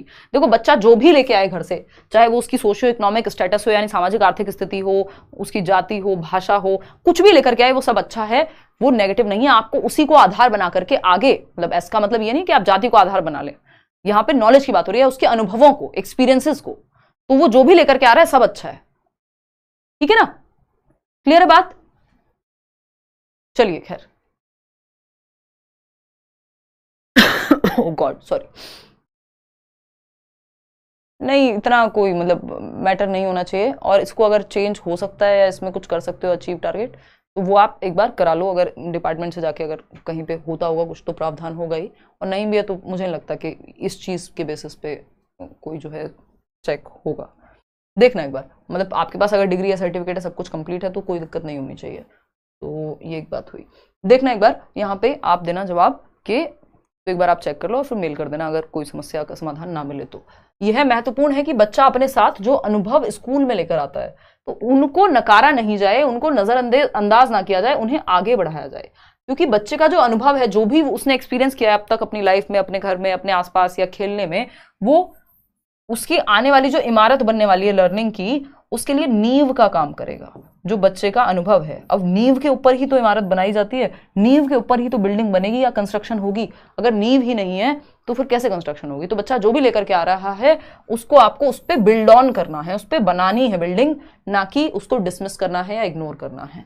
तो बच्चा जो भी लेके आए वो अच्छा है, उससे जोड़ करके बच्चे की प्रीवियस नॉलेज से, पूर्व ज्ञान से जोड़ करके आपको नया ज्ञान उसको देना है, या ओल्ड नॉलेज से न्यू नॉलेज को, नोन टू अननोन कहते हैं, ज्ञात से अज्ञात की ओर जाना, या एग्जिस्टिंग नॉलेज से जोड़ करके आपको नई नॉलेज की तरफ उसको लेकर के जाना है, ठीक है ना। तो ये एक बेसिक सी बात हो गई। आगे बढ़ेंगे, क्वेश्चन नंबर 11 देखिएगा और बताइएगा कि बच्चे कैसे सीखते हैं। क्वेश्चन नंबर 11 कहता है हाउ डू चिल्ड्रन लर्न, बच्चे कैसे सीखते हैं। बच्चे कैसे सीखते हैं, पहला ऑप्शन है मेकिंग एंड डूइंग थिंग्स, जहां बच्चा एक्टिव है वहां सीख रहा है, वो चीजों को बनाकर वह कार्य करके, हाँ भाई बच्चा एक्टिव है, बच्चा एक्टिव है तो सीख रहा होगा। रीडिंग एंड राइटिंग, यहाँ पे भी बच्चा रीड और राइट कर रहा है तो सीख ही रहा है ना, एक्टिव तो है ही रीडिंग राइटिंग में भी, ठीक।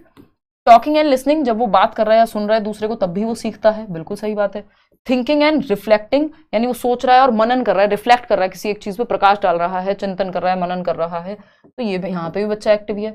तो चारों ऑप्शन में बच्चा एक्टिव ही है, फर्स्ट, सेकंड, थर्ड, फोर्थ कहीं मिल रहे हैं, हाँ मिल रहे हैं फोर्थ ऑप्शन में, तो यही सही हो गया। 90% लोग सही जवाब यहाँ पे दे रहे हैं कि बच्चे को हमें बेसिकली एक्टिव रखना है, और ये सारे ही तरीके बच्चे को एक्टिव रखते हैं। क्वेश्चन नंबर 12, क्योंकि लर्निंग क्या है, एक एक्टिव प्रोसेस है। क्वेश्चन नंबर 12 देखिएगा, in which of the following class are students likely to learn well, कौन सी एक कक्षा में बच्चे बेहतर तरीके से सीखेंगे। तो पहला ऑप्शन है teacher emphasises passive reception of knowledge, जहां बच्चा पैसिव है, निष्क्रिय है, वो तो हटा ही दीजिए। Teacher believes only children with high IQ can do well in academics, ये बेवकूफ है टीचर, मतलब sorry to use that word but सच बात है ये, कि अगर टीचर को ये लगता है कि सिर्फ जिनका आईक्यू हाई है वो ही अच्छा करेंगे, तो ये भी अपने आप में कोई बहुत अच्छी बात नहीं है। फिर अगर हम बात करें टीचर, क्योंकि ये मैं नहीं कह रही हूँ, ये गार्डनर कह रहे हैं, हार्वर्ड गार्डनर कह रहे हैं कि सिर्फ आईक्यू के आधार पर अगर हम बांटने लग गए बच्चों को, तो आईक्यू इकलौता तरीका नहीं है किसी को गिफ्टेड कहने का। आईक्यू का मतलब ये नहीं है कि अगर हम इस हिसाब से देखें तो एल्बर्ट आइंस्टाइन को तो घोषित कर ही दिया था कि इनसे तो कुछ होगा नहीं, फिर उन्होंने वंडर्स कर दिए। Teacher allows children to follow their own pace of learning, ये एकदम बेस्ट तरीका है कि मतलब अगर टीचर ने ये मान लिया कि भैया वही बच्चा अच्छा करेगा जिसका आईक्यू अच्छा है, फिर आप क्या करेंगे, आप बजाइए, वो आता है ना हारमोनियम बजाइए आप बैठ करके, भाई आप भी तो कुछ करेंगे, ये सिर्फ आईक्यू ही करेगा सब कुछ। तो अगर हम देखें आईक्यू अच्छा होते हुए भी चीजें नहीं बन पाएंगी, अगर अच्छे से नहीं सिखाया गया, अच्छा माहौल नहीं मिला, बच्चों को अपने पेस पे सीखने का मौका नहीं दिया गया, तो ठीक है ना, सिर्फ अकेला आईक्यू थोड़ी कुछ करेगा। तो teacher allows children to follow their own pace of learning, यानी वहां बच्चा अच्छा सीखेगा जहां शिक्षक बच्चों को उनकी गति के अनुसार सीखने की अनुमति देता है। बच्चे का, हर एक बच्चे की अपनी गति है, अपना पेस है सीखने का, अपनी स्पीड ऑफ लर्निंग है ना। कोई बच्चा थोड़ा धीमे सीखता है, किसी को जल्दी समझ में आ जाता है, किसी को किसी मेथड से समझ आएगा, तो अपने पेस पे सीखने देना है बच्चे को। जो फास्ट सीखता है उसको उस तरह से सिखाना है, ठीक। फिर आता है fourth option, teacher follows standard curriculum for all children. देखिए स्टैंडर्ड नहीं, डिफरेंशिएटेड चाहिए हमें, इंस्ट्रक्शन भी करिकुलम भी फ्लेक्सिबल चाहिए। स्टैंडर्ड तो सबके लिए सेम हो जाता है, जबकि हमें फ्लेक्सिबिलिटी चाहिए, चेंजेस चाहिए बच्चों के अनुसार, क्योंकि सारे बच्चे सेम नहीं है, तो सबको हम सेम मेथड से या सेम ही करिकुलम नहीं होना चाहिए, उसमें अंतर होने चाहिए। इसीलिए आप देखते हैं आपकी जो ईवीएस वगैरह की बुक्स भी हैं, एक चैप्टर होगा साउथ इंडिया के बारे में, दूसरा होगा किसी और चीज के बारे में, तो वो एक तरह की फ्लेक्सिबिलिटी ही है। इसका मतलब ये नहीं कि हर किसी के लिए किताब अलग हो जाएगी। करिकुलम का मतलब ये थोड़ी, करिकुलम में तो सब कुछ आ जाता है, सारी एक्टिविटीज जो भी स्कूल में हो रही है। इतनी बात क्लियर है? चलिए आप फटाफट से जवाब दे दीजिए। मैम फास्ट कराओ। अब बस हम फास्ट करेंगे क्योंकि अब ऑलमोस्ट सारे कॉन्सेप्ट्स हमने डिस्कस कर ही लिए हैं। अब फटाफट आपको क्वेश्चंस करते जाना है। मैंने एक्सप्लेन कर दिया, जो लोग पहली बार भी देख रहे थे अब उनको क्वेश्चन सॉल्व करने में आसानी ही होगी, मुश्किलात का सामना आपको नहीं करना पड़ेगा। चलिए बहुत ही बढ़िया, परफेक्ट है। आप लोग इतनी संख्या में आज रात को 9 बजे जुड़े हुए हैं, मतलब आप लोग 9 बजे ही फ्री होते हैं क्या? कल हम 7 बजे रखेंगे क्लास, देखेगा एक बार, फटाफट से बताना। चलिए खैर समझते हैं कहानी क्या है, देखना एक बार। 86% लोग फर्स्ट कह रहे हैं, the process of problem solving is promoted through. समस्या समाधान जो टॉपिक है वो लर्निंग से ही जुड़ा हुआ है, थिंकिंग एंड लर्निंग से, तो इसी यूनिट में आ जाता है। हालांकि बहुत डीप में समस्या समाधान पे क्वेश्चन नहीं आते, जब पेपर ऑनलाइन हुआ था तो 1-2 बार पूछे गए थे, तो बहुत ज्यादा स्टेप्स के रट्टे लगाने की जरूरत नहीं होती। तो एक तो आपको बेसिक बात ध्यान रखनी है कि प्रॉब्लम सॉल्विंग कैसे होगी। पहला स्टेप होगा अवेयर हैं आप समस्या के प्रति, आप जागरूक हैं कि समस्या है क्या, ये है फर्स्ट स्टेप प्रॉब्लम सॉल्विंग में। हिंड्रेंस क्या होती है और इसमें सहायता क्या करता है, ये बहुत बार पूछ लिया गया है आज तक स्टेप्स के अलावा। समस्या समाधान की प्रक्रिया किससे बेहतर होगी? एनालॉजिकल थिंकिंग से, यानी तार्किक सोच। अब तार्किक सोच तो चलो हिंदी वालों को तो इजी हो गया होगा, लेकिन एनालॉजिकल थिंकिंग का मतलब डायरेक्ट तार्किक ही नहीं होता। एनालॉजिकल का मतलब क्या होता है अभी समझेंगे। बच्चे को पैसिव तो रख नहीं सकते, तो ये तो गलत हो गया। रिस्पॉन्स सेट भी एक ही तरीका काम करता है आपके दिमाग में, है ना, कि मतलब एक तरीका सेट हो गया बस, वो जरूरी नहीं है सही ही हो सकता है जो चीज आपको पता है, आपसे कोई कुछ पूछेगा और आपको गुड गर्ल बनना है तो आप एक ही जवाब देंगे, यानी एक ही तरीका सेट हो गया बस, किसी भी बात का जवाब एक ही है। जैसे आपकी मम्मी को लगता होगा सारे जो फसाद की जड़ है वो सिर्फ आपका फोन है, उसी की वजह से आप पढ़ाई नहीं कर रहे हैं, उसी की वजह से आप उनकी बात नहीं मान रहे हैं, उसी की वजह से आप खाना नहीं खा रहे हैं, सारे रीजंस जो है वो फोन ही है। ठीक है जी, इतनी बात क्लियर है? चलिए बहुत बढ़िया। तो अगर हम बात करें फंक्शनल फिक्सनेस की, फंक्शनल फिक्सनेस, अब रिस्पॉन्स सेट क्या है ये भी प्रॉब्लम है। पैसिव है, अगर बच्चा बस रट्टा लगा रहा है तो कहां से प्रॉब्लम सॉल्वर बनेगा, नई प्रॉब्लम आएगी, सॉल्व भी नहीं कर पाएगा। फंक्शनल फिक्सनेस, कार्यात्मक स्थिरता, ये भी एक तरह की प्रॉब्लम ही है, प्रॉब्लम सॉल्विंग में ये भी बाधा ही बनती है। क्यों? क्योंकि फंक्शनल फिक्सनेस क्या है, आज से 20 साल पहले कोई तरीका आपके लिए काम कर गया था, आज भी आप उसी तरीके पे लगे हुए हैं, है ना, तो वो फंक्शनल फिक्सनेस है कि नहीं ये तो ऐसे ही होता है। मान लो पेन है तो पेन को तो सिर्फ लिखने के लिए ही यूज करेंगे, भाई जरूरत पड़े तो लोग तो उसको बन बनाने में भी यूज करते हैं बालों के, है ना, लोग तो अलग अलग तरह से बहुत सारे तरीके हो सकते हैं किसी एक चीज को आप यूज करने, एक मान लो अगर मैंने मान लूं कि मेरे को एग्जांपल देना है फोन का, तो मेरे पास फोन ही होना चाहिए, जबकि मैं रिमोट को भी फोन की तरह एग्जांपल की तरह यूज कर सकती हूँ। तो फंक्शनल फिक्सनेस है कि किसी एक तरीका, जो भी ट्रेडिशनल तरीका है बस उसी को मानना, किसी चीज को डिफरेंट वे में देखा जा सकता है ये नहीं मानना। एनालॉजिकल थिंकिंग बेटर है यहाँ पे, ये हेल्पफुल होती है प्रॉब्लम को सॉल्व करने में। एनालॉजिकल थिंकिंग होती है कि आपको एक स्थिति में जो चीज आपके लिए काम की या यूज में आई आपके, उसी तरह की अगर दूसरी समस्या आती है तो आप पहले एक्सपीरियंस को यूज करके नई समस्या पे जा सकते हैं। एनालॉजी है ना। एनालॉजी फॉर एग्जांपल अगर हम बात करें, हमारी आंख जो है या कैमरा जो है हमारी आंख के जैसा, ये एक एनालॉजी है जिससे आपको आसानी से समझ में आ गई चीजें। चलिएगा आते हैं क्वेश्चन नंबर 14। तो समानता दर्शानी है, बेसिकली एनालॉजी में समानता होती है दो सिचुएशंस में। तो आप पुरानी एक्सपीरियंस करते हैं, जैसे फॉर एग्जांपल अगर आपने, बहुत ही अलग सा एग्जांपल है, मतलब अलग सा मतलब आज के जमाने में हो गया, नहीं तो हमारे लिए तो होता था स्कूल में कि हम स्कूल जाते हुए अगर साइकिल की चेन उतर गई है और 4 में से एक ही इंसान को आती होगी वो चढ़ानी वापस, तो अगर मैंने वो पहले कभी चेन चढ़ाई है तो मेरे पास वो अनुभव है कि मैं प्रीवियस एक्सपीरियंस को यूज करूंगी और उसको ठीक कर दूंगी। तो ये क्या हुआ, एनालॉजिकल थिंकिंग एक तरह से, या उसको दूसरी सिचुएशन में भी अगर मैं यूज कर पा रही हूँ सेम एक्सपीरियंस को, तो भी वो एनालॉजिकल थिंकिंग है। चलिएगा खैर, चिल्ड्रंस मिसकंसेप्शंस इंपॉर्टेंट है, इस पे क्वेश्चन आता ही है। चिल्ड्रंस मिसकंसेप्शंस यानी बच्चों की भ्रांतियां व त्रुटियां। अब इसको मिसकॉन्सेप्शन एंड एरर्स की अगर हम बात करें, या त्रुटियां भी, मिसकॉन्सेप्शन को और क्या क्या कह सकते हैं, 1 नंबर का क्वेश्चन है, पूछा ही जाता है आपके जो सिलेबस में भी, ऑल्टरनेटिव कॉन्सेप्शन कह करके इसको दिखाया गया है। तो अगर मैं कहूं alternative conception, alternative conception, conception का मतलब होता है अवधारणा या कॉन्सेप्ट अगर मैं कहूं तो, ठीक। या फिर इसको और क्या कह सकते हैं, मिसकॉन्सेप्शन, जो अभी लिखा हुआ था मिसकॉन्सेप्शन। हालांकि आज के समय में हम मिसकॉन्सेप्शन ना कह करके इसको ऑल्टरनेटिव कॉन्सेप्शन कहते हैं, या फिर हम क्या कहते हैं, इसको और भी नामों से आ सकता है, ये नाइव कॉन्सेप्शंस, नाइव कॉन्सेप्शंस, भ्रांतियां हैं बेसिकली बच्चों की, कि बच्चे को लग सकता है कि जब आप पढ़ा रहे हैं वाटर इज कलरलेस, यानी पानी का कोई रंग नहीं होता, तो बच्चे ने देखा हुआ है तालाब में हरे रंग का पानी या ये रेड कलर का वाटर, फॉर एग्जाम्पल मान लेते हैं, तो तालाब में जब उसने हरे रंग का पानी देखा हुआ है तो वो तो कहेगा नहीं नहीं मैम, पानी का तो रंग होता है, मैंने तो हरे रंग का पानी देखा है।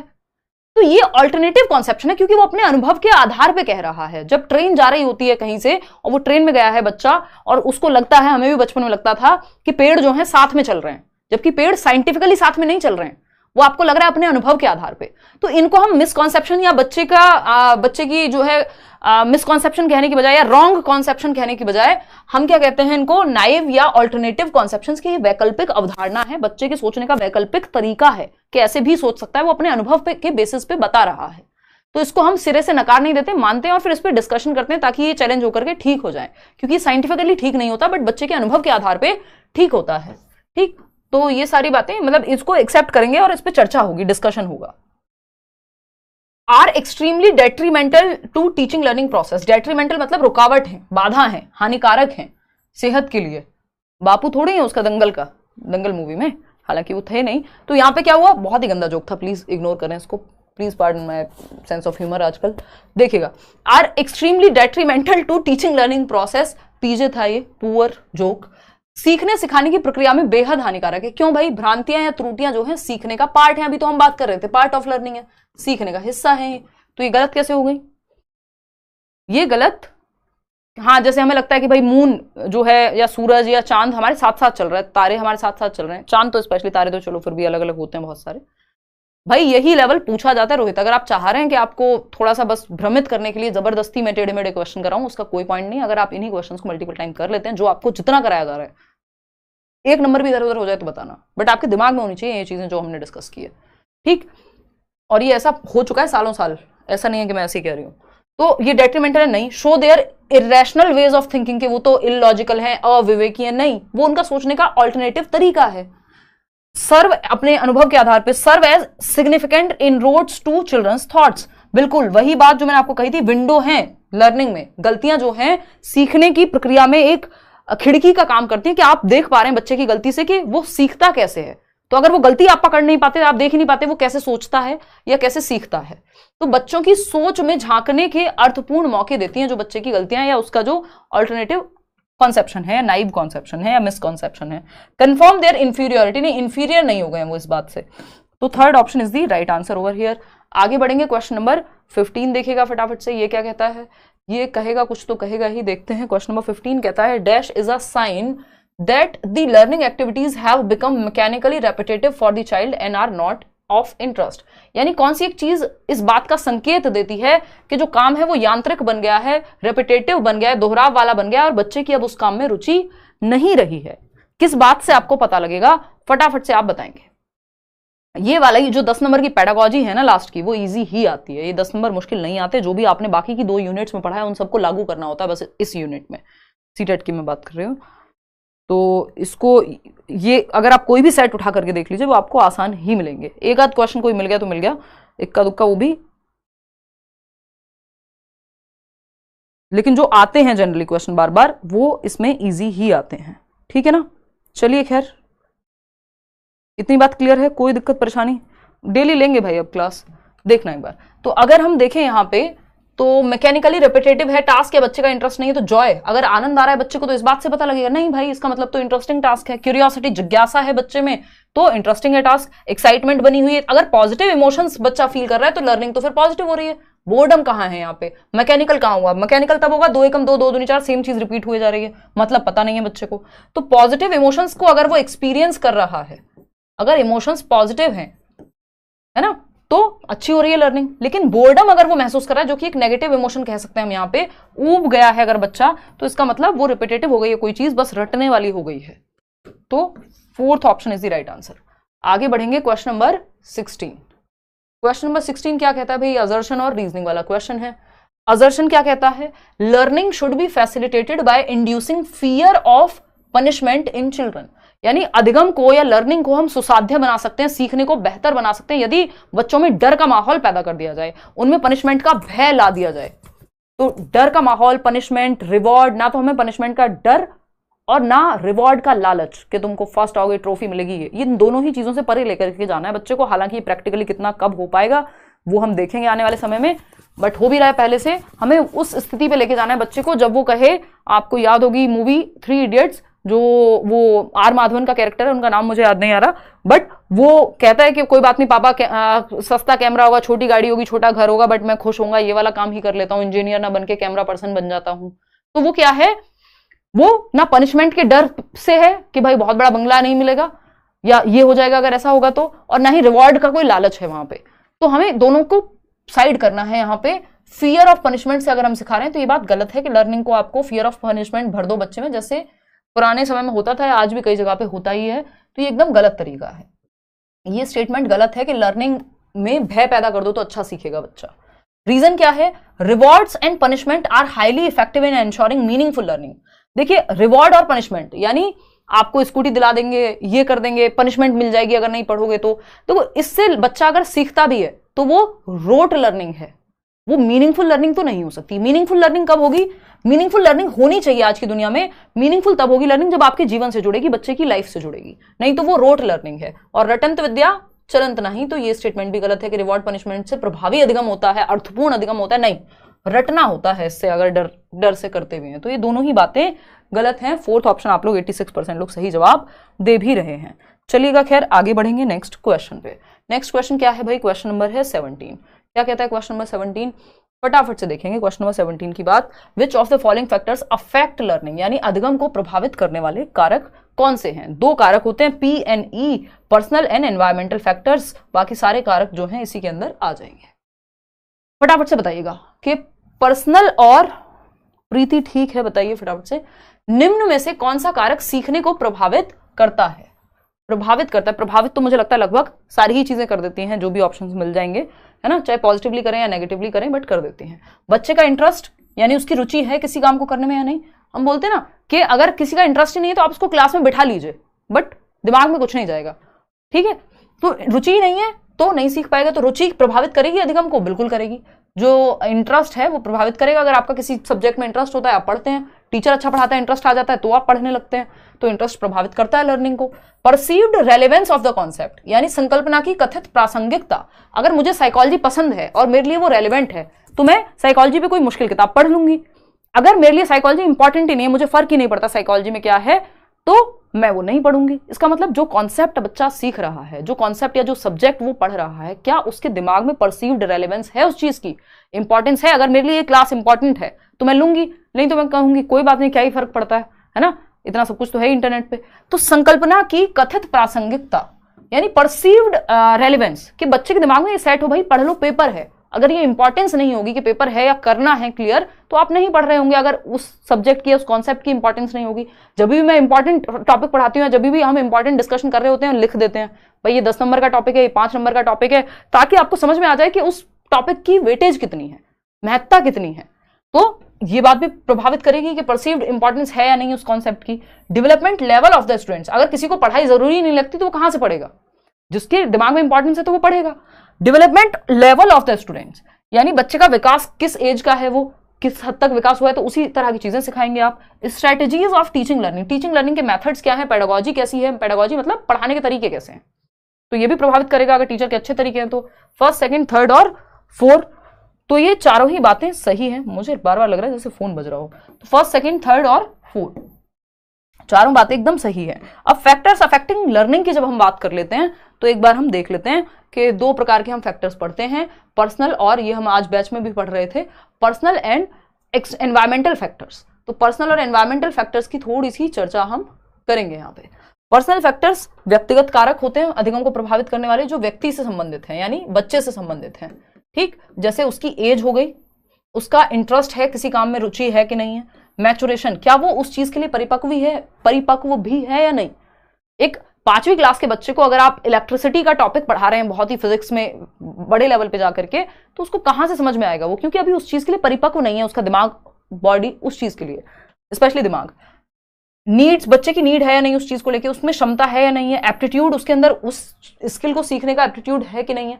मान लीजिए मेरे अंदर सिंगिंग को लेके एप्टीट्यूड ही नहीं है कि मैं बहुत अच्छा गा पाऊं, और मैं लगी पड़ी हूं कि मुझे तो सिंगर ही बनना है, और मैं हूं बाथरूम सिंगर एक्चुअल में, तो दिक्कत हो जाएगी। एप्टीट्यूड भी तो चाहिए भाई। सारे टॉपर्स अगर अच्छे टीचर बन पाए तो फिर एप्टीट्यूड टीचिंग का मैटर ही नहीं करेगा। टीचिंग का एप्टीट्यूड आप कैसे कह पाने कि एक टीचर जो है क्योंकि वो बड़ा अच्छा पढ़ाता है, भाई जरूरी नहीं है बहुत टॉपर रहा हो अपने जीवन में, है ना, तो हो सकता है बैक बेंचर हो लेकिन अच्छा पढ़ाता है, मतलब टीचिंग का एप्टीट्यूड है।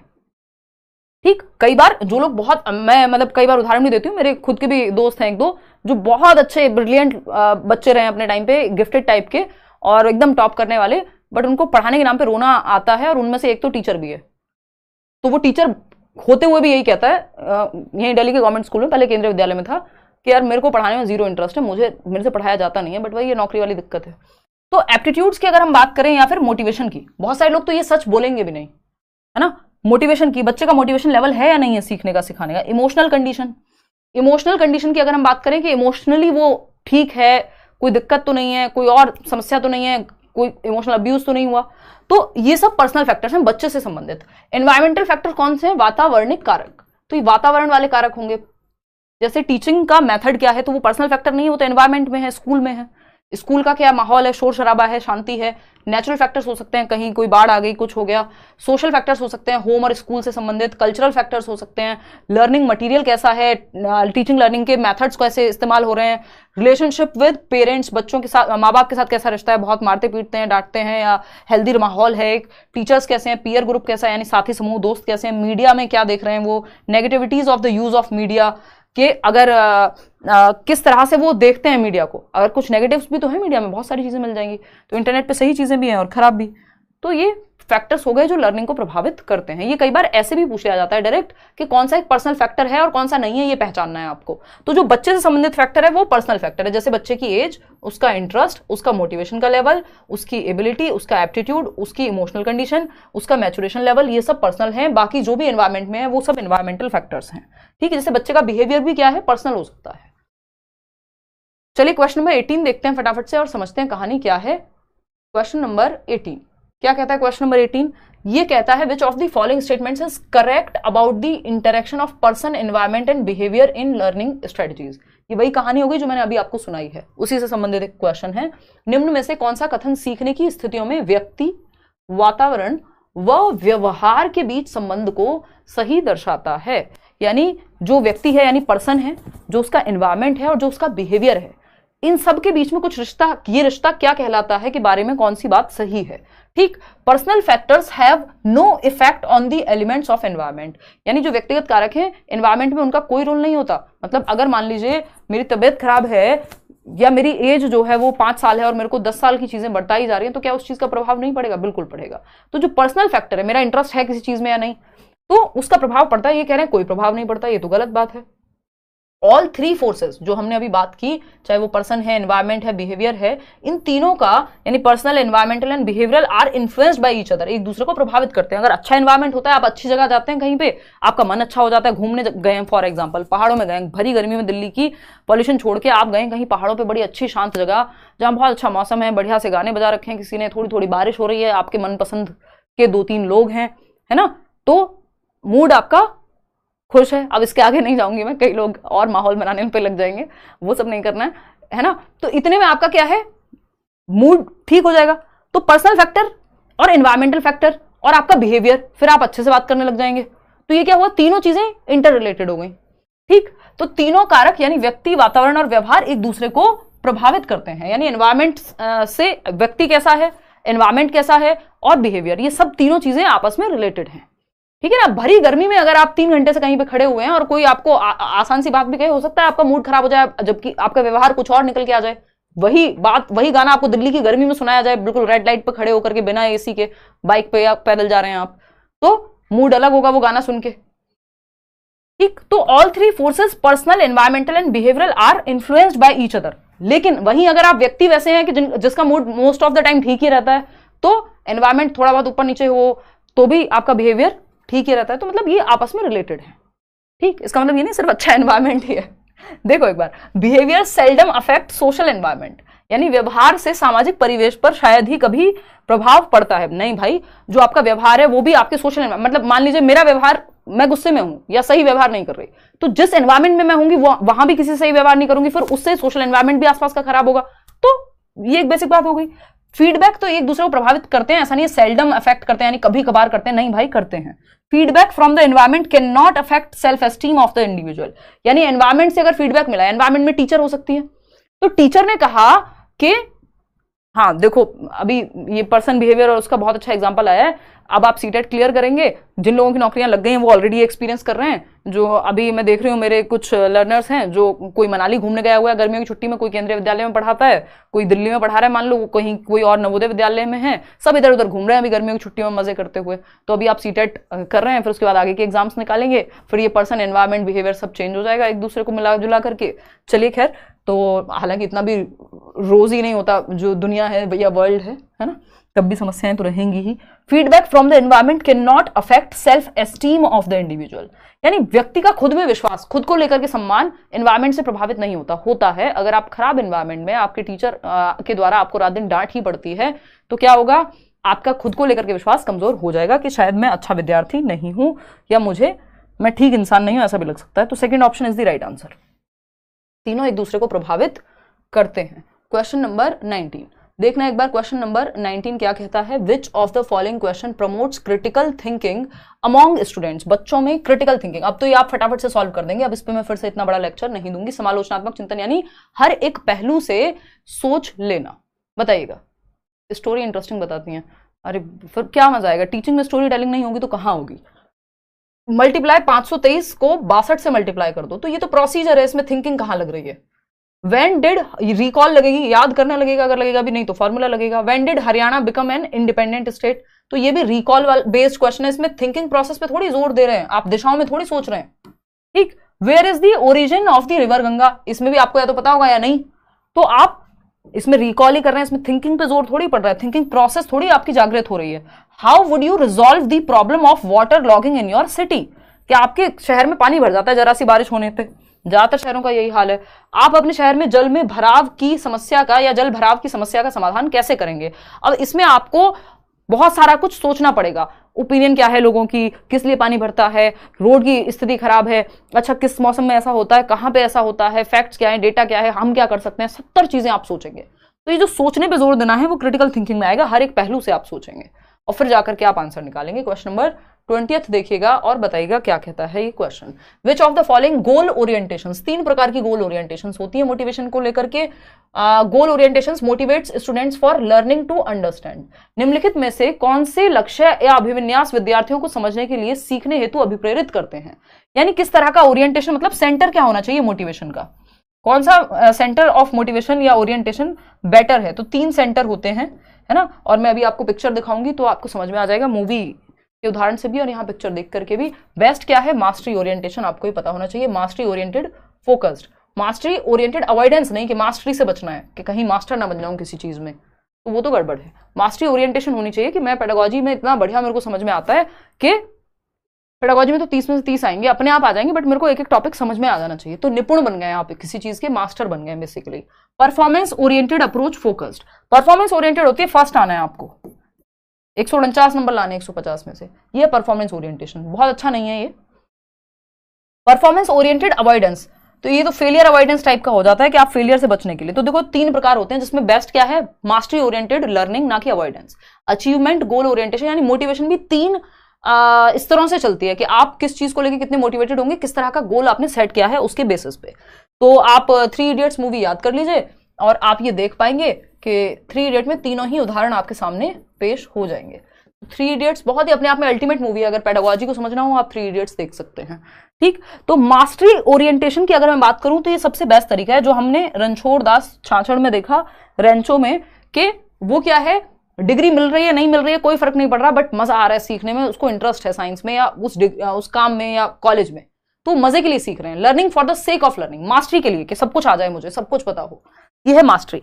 ठीक, फेलियर अवॉइडेंस कौन है, राजू रस्तोगी, याद आ रहा है? विफलता परिहार उन्मुखीकरण, कि फेलियर से बचना है, बस किसी तरह से पास हो जाऊं। ये है फेलियर अवॉइडेंस, कि कहीं फेल ना हो जाऊं, बस 33% आ जाए पास हो जाऊं, 90 नंबर आ जाए सीटेट में पास हो जाऊं। मास्टरी वाला क्या है, उसको ये सीटेट का पूरा सिलेबस इतने अच्छे से पढ़ देना है, एनसीईआरटीज भी पढ़ लूंगा सारी, पेडागोजी की मैराथन भी देख लूंगा या देख लूंगी, अच्छे से समझ लूंगी, कॉन्सेप्ट समझा भी दूंगी अपने दोस्तों को, इस तरह से समझनी है, फिर नंबर अपने आप आ जाएंगे अच्छे। यह है मास्टरी ओरिएंटेशन। तीसरा व्यक्ति है प्रदर्शन दृष्टिकोण वाला, जिसको परफॉर्मेंस अप्रोच कहते हैं, इसको चतुर कहेंगे हम यहाँ पे, जो जिसका ध्यान सिर्फ परफॉर्मेंस पे कि मुझे तो फर्स्ट आना है, रट के आओ, सीख के आओ, कैसे भी आओ, बस फर्स्ट आना है, परफॉर्म करना है। तो इसमें इसको भी बहुत अच्छा नहीं माना जाता। सबसे बेस्ट है मास्टरी, क्योंकि यहां पे रीजन बाहर नहीं है सीखने का। इन दोनों में फेलियर का डर है तो रीजन बाहर हो गया काम को करने का। परफॉर्मेंस अप्रोच में reason external locus of control हो गया तो वो एक्सटर्नल मोटिवेशन हो गई। तो इंटरनल है मास्टरी ओरिएंटेशन और यही बेहतर अप्रोच है। ठीक है ना, इतनी बात क्लियर है। तो ये चतुर का आपको पता ही है, परफॉर्मेंस के चक्कर में अब रट्टे ही लगाने हैं उसको, फिर वो बलात्कार को चमत्कार या चमत्कार को बलात्कार, आई थिंक इस तरह के शब्द, मतलब कुछ भी बोल रहा है वो, उसको खुद नहीं पता। मूवी आपने देखी होगी।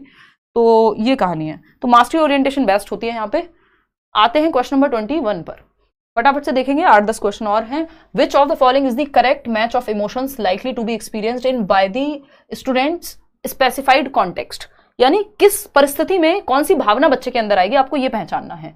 जैसे भावना है फ्रस्ट्रेशन, है ना, यानी कुंठा, भावना आपकी दोस्त नहीं, यहाँ पे कुंठा की बात हो रही है, एक इमोशन की बात हो रही है, भावना की। ठीक, तो कुंठा यानी फ्रस्ट्रेशन कब आएगी? When activity is valued and there is low control of student over learning, यानी जब गतिविधि, वो काम तो आपके लिए महत्वपूर्ण है, वैल्यू है उस काम की, लेकिन विद्यार्थी का अधिगम पर कम नियंत्रण होता है। यानी आपको पेपर क्लियर करना है सीटेट, लेकिन आप पढ़ते ही नहीं है, काम पे कंट्रोल ही नहीं है आपका, सिलेबस जितना कवर हो जाना चाहिए था हुआ ही नहीं है, तो क्या होगा? फ्रस्ट्रेशन आएगी फिर कि मैम इस बार तो नहीं हो पा रहा।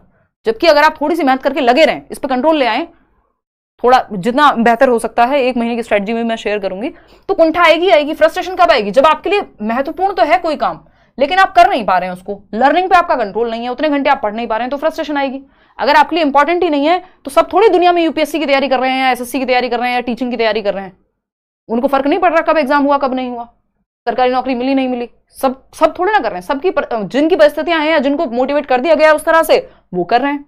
तो फ्रस्ट्रेशन कब आएगी? जब आपके लिए एक्टिविटी भी वैल्यूएबल हो। अगर मेरे लिए सीटेट का एग्जाम ही वैल्यूएबल नहीं है, मान लो 16 जून को यूपीएससी का एग्जाम है, मेरे कुछ फ्रेंड्स तैयारी कर रहे हैं, है ना, मेरे एक स्टूडेंट है वो भी तैयारी कर रहे हैं, तो अब वो लोग लगे हुए हैं, उनके पास अभी समय नहीं है ना, वो कह रहे हैं यार अगले महीने मिलेंगे।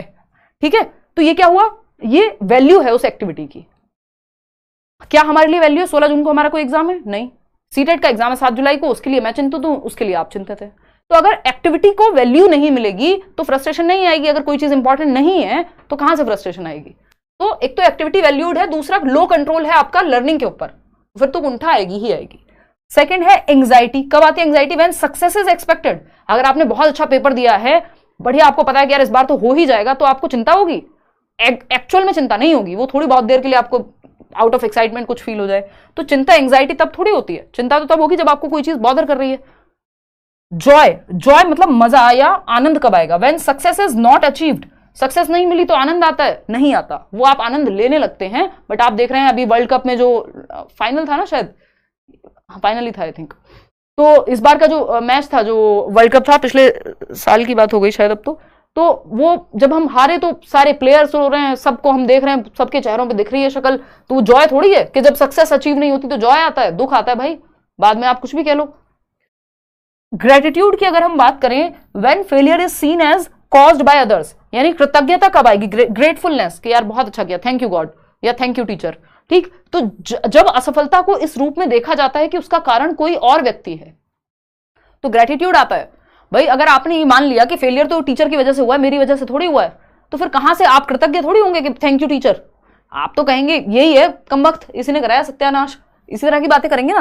कृतज्ञता तब आती है जब आप लोग रिजल्ट में जो है अच्छा करके आते हैं और आपको लगता है कि ये जो सक्सेस है इसमें सामने वाले व्यक्ति का है, या लेट्स लर्न का है, या हिमांशी का है, या इस किताब का है, इस व्यक्ति का महत्वपूर्ण योगदान है, और आप लोग हजारों की संख्या में आकर कमेंट करते हैं। वो ग्रेटिट्यूड है, क्योंकि आपने क्रेडिट दिया है किसी को अपने सक्सेस का।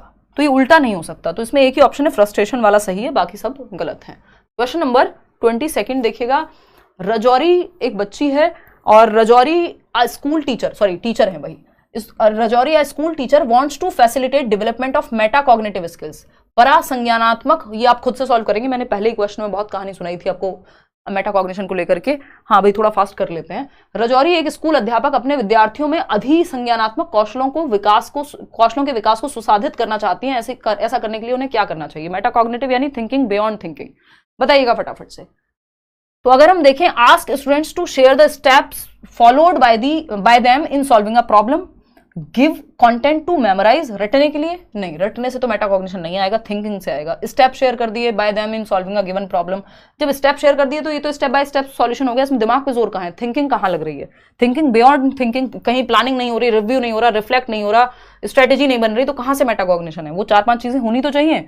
Assess students for their declarative knowledge only. Declarative knowledge होती है आपको डेफिनेशन पता है किसी चीज की, स्टेप्स पता है, प्रोसीजर होता है जब आपको, नहीं स्टेप्स तो आ जाएंगे प्रोसीजरल नॉलेज में। Discourage students to reflect on procedural knowledge, यानी आपको बच्चों को आप डिस्करेज कर रहे हैं कि प्रोसीजरल नॉलेज पे ध्यान मत दो। प्रोसीजरल नॉलेज होती है कि आपने मान लो साइकिल चलाना आता है आपको, तो आप स्टेप बाय स्टेप बता पाएंगे, वो प्रोसीजर है। डिक्लेरेटिव है जो आपको डेफिनेशन वाली याद है, जबकि प्रोसीजरल नॉलेज अच्छी होती है, इसको डिस्करेज नहीं एनकरेज करना चाहिए। तो ये भी गलत हो गया। अब कुछ तो गड़बड़ है जहां हमने, क्योंकि चारों ऑप्शन तो गलत नहीं हो सकते ना, मैंने चारों को कट कर दिया है। देखते हैं। रजौरी जो है एक स्कूल टीचर है और मेटाकॉग्निटिव स्किल्स की बात कर रहे हैं। विद्यार्थियों को उन चरणों को साझा करने के लिए कहना जो उन्होंने दिए गए प्रश्न को हल करने के लिए प्रयुक्त किए हैं। ये बात एकदम सही है भाई, है ना, ये बात एकदम सही है, मैंने गलत पढ़ लिया इसको। Ask students to share the steps, मैंने सिर्फ यहीं तक पढ़ के छोड़ दिया, इसलिए पूरा पढ़ लेना चाहिए, ये आप मेरी गलती से भी सीख सकते हैं। Ask students to share the steps followed by them in solving a given problem. अब इसको अगर हम ठीक से समझेंगे तो ये एक बात कहता है कि जब मान लीजिए आपने एक प्रॉब्लम सॉल्व की, बच्चों को आपने कोई प्रॉब्लम दी कि भाई एक काम करना, ये बताओ पॉल्यूशन कैसे कम करें, है ना, तो या कोई और आपने क्वेश्चन कहा उसको, मान लीजिए कोई बेसिक क्वेश्चन था जिसमें a+b का होल स्क्वायर का फॉर्मूला लगना था। अब उससे कह दिया कि मान लो क्वेश्चन सॉल्व करके ले आया बच्चा, तो या फॉर एग्जांपल आपके किसी दोस्त को बहुत अच्छी डिश बनानी आती है, मान लीजिए उसको पनीर बनाना आता है, और आप उससे कह रहे हैं कि यार तुमने वो उस दिन जो पनीर बनाया था उसके स्टेप्स बताना कैसे कैसे किया था। तो अब वो सोचेगा, थिंकिंग अबाउट थिंकिंग, जो उसने उस दिन किया था उस पर वो सोच रहा है, तो ये मेटाकॉग्निशन है। ये क्वेश्चन कैसे सॉल्व किया था, इन स्टेप्स पे वो सोच रहा है, स्टेप्स बताने के लिए उसको फिर से रिफ्लेक्ट करना पड़ेगा। तो यहां क्या हो रहा है? रिफ्लेक्शन, यानी मनन कर रहा है वो कि उस दिन क्या किया था, प्रकाश डाल रहा है कि उस दिन क्या किया था। तो ये ए ऑप्शन यहां बेटर हो जाएगा, बाकी के 3 दूर दूर तक भी सही है ही नहीं। क्वेश्चन नंबर 23 देखिएगा और फटाफट से जवाब दीजिएगा। एक्टिव एंगेजमेंट, यानी बच्चा जो है एक्टिवली एंगेज्ड है, यानी एंगेजमेंट वो वाली एंगेजमेंट नहीं है कि रिंग पहना दो ये कर दो, वो वाले तमाशे वाली एंगेजमेंट नहीं है, समझा जाए इसको। ये है बच्चा सक्रिय रूप से इन्वॉल्व है क्लासरूम में, ठीक है ना। तो active engagement of learners requires a classroom culture which promotes. कैसा कल्चर होना चाहिए जहां बच्चे एक्टिवली इन्वॉल्व हों? फटाफट से बताओ। कोई कह रहा है मैम फास्ट, सुबह ट्यूशन पढ़ाने जाना है। मैं समझ सकती हूँ आपकी समस्या, इसीलिए मैंने 7 बजे का टाइम किया था। कोशिश रहेगी कल से वापस से 7 ही कर दें। आप में से हालांकि कुछ लोग कह रहे हैं 9 ही रख लो। फटाफट से करते हैं, क्योंकि अब ये डिस्क्राइब करना इसको इसलिए जरूरी है क्योंकि 10 नंबर का सवाल है। अगर आप अच्छे समझ लेंगे तो इसके बाहर नहीं जाएंगे 10 number. Active engagement of learners requires a classroom culture. कैसा कल्चर होना चाहिए जहां बच्चा एक्टिवली इन्वॉल्व हो? रिप्रोडक्शन ऑफ नॉलेज, यानी ज्ञान का पुनरुत्पादन, यानी रट्टे लगाओ और पेपर पे उल्टी कर दो, मतलब लिटरली मतलब समझ लेना इसको, मतलब रिप्रोड्यूस कर दो, उलट दो वो सब कुछ जो रट्टा लगाया था। नहीं, इससे बच्चा एक्टिव नहीं होगा। मियर रिकॉल, 2 एकम 2 2 दूनी 4 याद कर लिया, कोई स्टेप कोई डेफिनेशन उसको रिकॉल करके बता दो, नहीं। रिफ्लेक्शन, यस, चिंतन मनन होगा, यहाँ पे प्रकाश डालेगा बच्चा, सोचेगा उस बारे में, और चर्चा में भी बच्चा एक्टिव होगा, तो एक्टिव एंगेजमेंट होगी। रिफ्लेक्शन और डिस्कशन 3rd और 4th, जो कि 4th ऑप्शन में गिवन है। आप लोग 75% लोग सही जवाब दे रहे हैं। आगे बढ़ेंगे नेक्स्ट क्वेश्चन पे। नेक्स्ट क्वेश्चन क्या कहता है भाई? क्वेश्चन नंबर 24 कहता है students learn best when activities. कैसी एक्टिविटीज होती हैं जहां बच्चे बेस्ट तरीके से सीख पाएंगे? विद्यार्थी बेहतर तरीके से सीखते हैं और यदि कैसी गतिविधियां हो जहां are contextualised and have real life application. बस बढ़िया है, बच्चा एक्टिव है, रियल लाइफ। फिर भी देख लेते हैं। Are irrelevant to students life, बच्चे के जीवन से कोई दूर दूर तक नाता ही ना हो ऐसी एक्टिविटीज। तो बच्चा तो जीवन से नहीं जुड़ी लर्निंग, जो कि एनसीएफ भी कहता है, नेशनल एजुकेशन पॉलिसी भी कहेगा, तो काम की नहीं है। Do not evoke previous knowledge of students, बच्चे के पूर्व ज्ञान से ही नहीं जुड़ी। और हमने आज डिस्कस किया कि भाई बच्चे के पूर्व ज्ञान से जोड़ो आप अधिगम को। Are much beyond cognitive level of students, देखो बच्चे का जो संज्ञानात्मक स्तर है, जो करंट लेवल है उसकी सोच का, उसकी मेच्योरिटी का, अगर आपने उसके बहुत आगे की चीज उसको बता दी तो भी इसके वो काम की नहीं है, बच्चा नहीं सीख पाएगा। बच्चा अगर 8th क्लास में आप 11th क्लास की बात बता देंगे तो वो कनेक्ट ही नहीं कर पाएगा। तो जो जिस स्तर पे उसका दिमाग है उस स्तर की बात कीजिए आप उससे, तो संदर्भानुसार हो और वास्तविक जीवन में अनुपयोगी हो, ऐसा नहीं है कि सारी क्लास में एक क्लास में सारे बच्चों का दिमाग एक ही लेवल पे होगा, कुछ बच्चे होंगे जो एक्स्ट्रा ऑर्डिनरी दिखेंगे आपको। तो first option is the right answer. आगे बढ़ेंगे क्वेश्चन नंबर 25 पर, फटाफट से बताइएगा क्या कहता है question number 25। In order to facilitate reflective skills, यानी चिंतन कौशल विकसित हो बच्चों में, टीचर को क्या करना चाहिए, बच्चे को एक्टिव रखना चाहिए। फटाफट से जवाब दे दो। अब मैं जूस पी के बोर हो गई हूँ, अब और नहीं पीऊंगी, अब मैं पानी पीऊंगी। आप देंगे जवाब।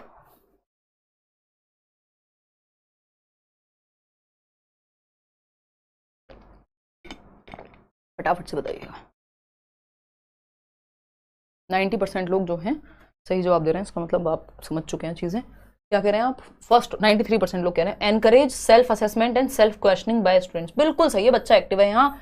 और जो नेशनल एजुकेशन पॉलिसी है वो भी कहती है 360 डिग्री असेसमेंट होना चाहिए, 360 डिग्री, यानी बच्चा सेल्फ असेसमेंट भी करे, टीचर भी उसका असेसमेंट करे, और उसके जो दोस्त हैं, पीयर्स, जो दोस्त यार मित्र हैं, वो भी उसका असेसमेंट करें। तो ये होलिस्टिक असेसमेंट हो जाएगा। तो विद्यार्थी खुद का भी आकलन कर रहे हैं, प्रोत्साहित कर रहे हैं उनको खुद से क्वेश्चनिंग करने के लिए। आस्क स्टूडेंट्स टू कॉपी करना, नहीं भाई, नेगेटिव हो जाएगा। Focus on shaping stimulus response में रट्टाफिकेशन हो जाता है। रिकॉल अगेन नेगेटिव हो गया, तो फर्स्ट ऑप्शन ही बचता है।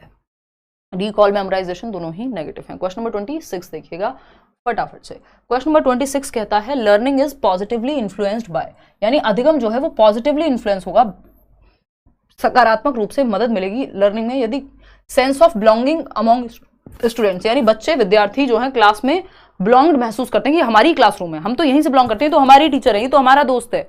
ऐसा ही होता है जब आप लोग रियल में मिलते हैं, जबकि हम लोग इतने सालों से ऑनलाइन में मिल रहे हैं। ऑफलाइन भी क्लासेस हुई हैं, सब कुछ हुआ है, बट ऑनलाइन में बहुत संख्या, आप लोग शायद 47 लाख लोग चैनल से जुड़ चुके हैं और पता नहीं करोड़ों की संख्या में लोगों ने वीडियोस को देखा है।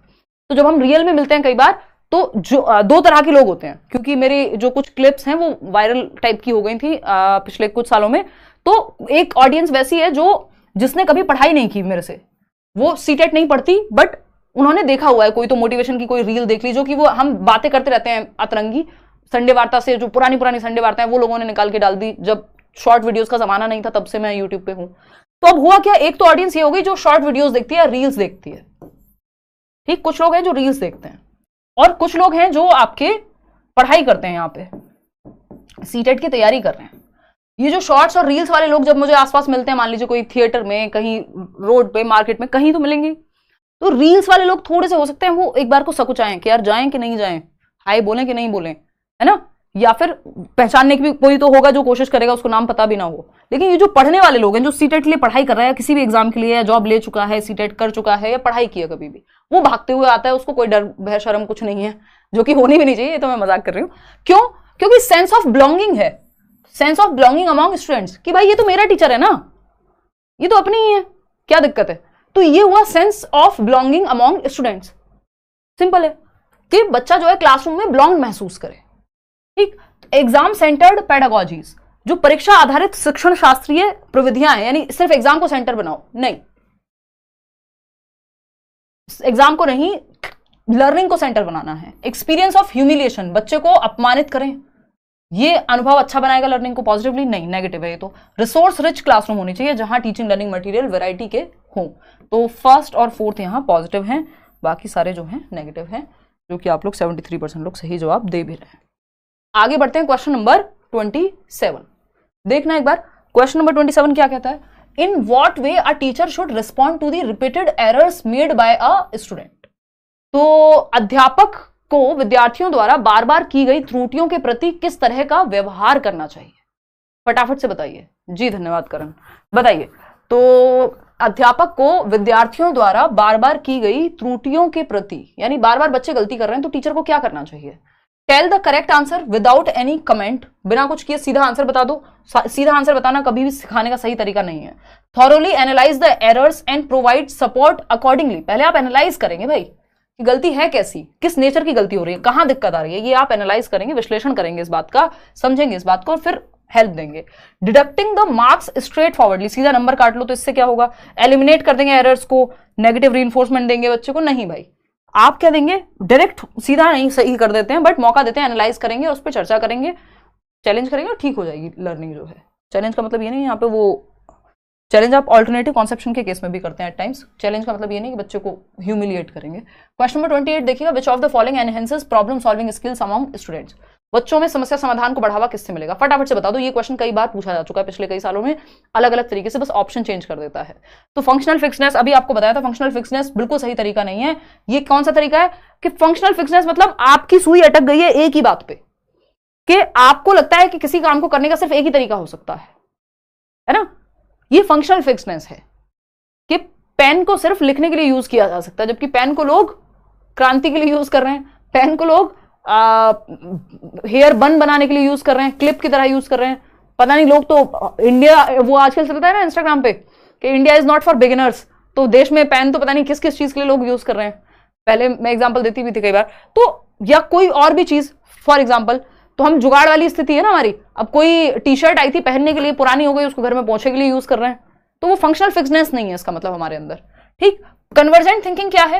कन्वर्जेंट थिंकिंग तो संकुचित हो जाती है, यानी एक पॉइंट पे आके, जैसे इन 4 ऑप्शंस में से एक सही है, ये कन्वर्जेंट थिंकिंग है।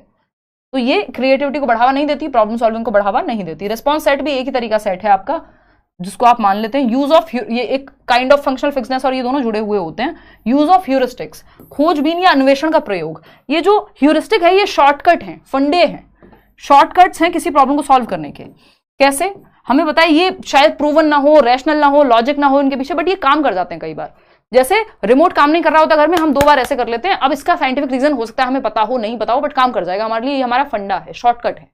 तो ह्यूरिस्टिक प्रॉब्लम सॉल्विंग में हेल्पफुल होते हैं। 4th option is the right answer. आगे बढ़ेंगे, क्वेश्चन नंबर 29 पे 2-3 सवाल और हैं। Sulekha participates eagerly in the dance competition only because she is interested in winning the first prize of cash. ये इस बार भी क्वेश्चन पेपर 2 में पूछा गया था, जो जनवरी 2021 का पेपर हुआ है। सुलेखा एक बच्ची है जो नृत्य प्रतियोगिता में, मतलब इस तरह का ही कोई क्वेश्चन था। सुलेखा नृत्य प्रतियोगिता में केवल इसलिए उत्सुकता से भाग लेती है क्योंकि वह नगद का प्रथम पुरस्कार चाहिए। भाई कैश प्राइज चाहिए। हो सकता है सुलेखा के परिवार में बहुत दिक्कत हो सकता है सुलेखा को कोई चीज लेनी हो अपने लिए, कुछ भी हो सकता है, बट सुलेखा मोटिवेटेड है किस लिए? डांस कंपटीशन में। इसलिए नहीं कि डांस में इंटरेस्ट है, होगा डांस में, लेकिन उससे ज्यादा जो रीजन है सुलेखा का वो है फर्स्ट प्राइज लेके आना है कैश में। 11,000 रुपए या 1,100 रुपए मिलेंगे।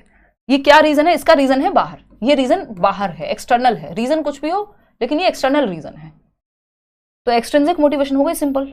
फेलियर अवॉइडिंग तो नहीं है, ये फेलियर से बचना थोड़ी चाह रहे हैं, किसी तरह से फेल ना हो जाऊं, कोई तो अवार्ड मिल ही जाए। मास्टर भी नहीं है कि मुझे डांस पसंद है तो इसलिए डांस कर रही हूँ, या इंट्रिंसिकल भी नहीं है कि मतलब डांस में मास्टर बनना है, ऐसा भी नहीं है, और इंट्रिंसिकल भी नहीं है कि रीजन अंदर है जो कि मास्टरी में होता ही है। तो इसलिए दोनों ऑप्शन दे दिए क्योंकि दोनों को होना ही नहीं था।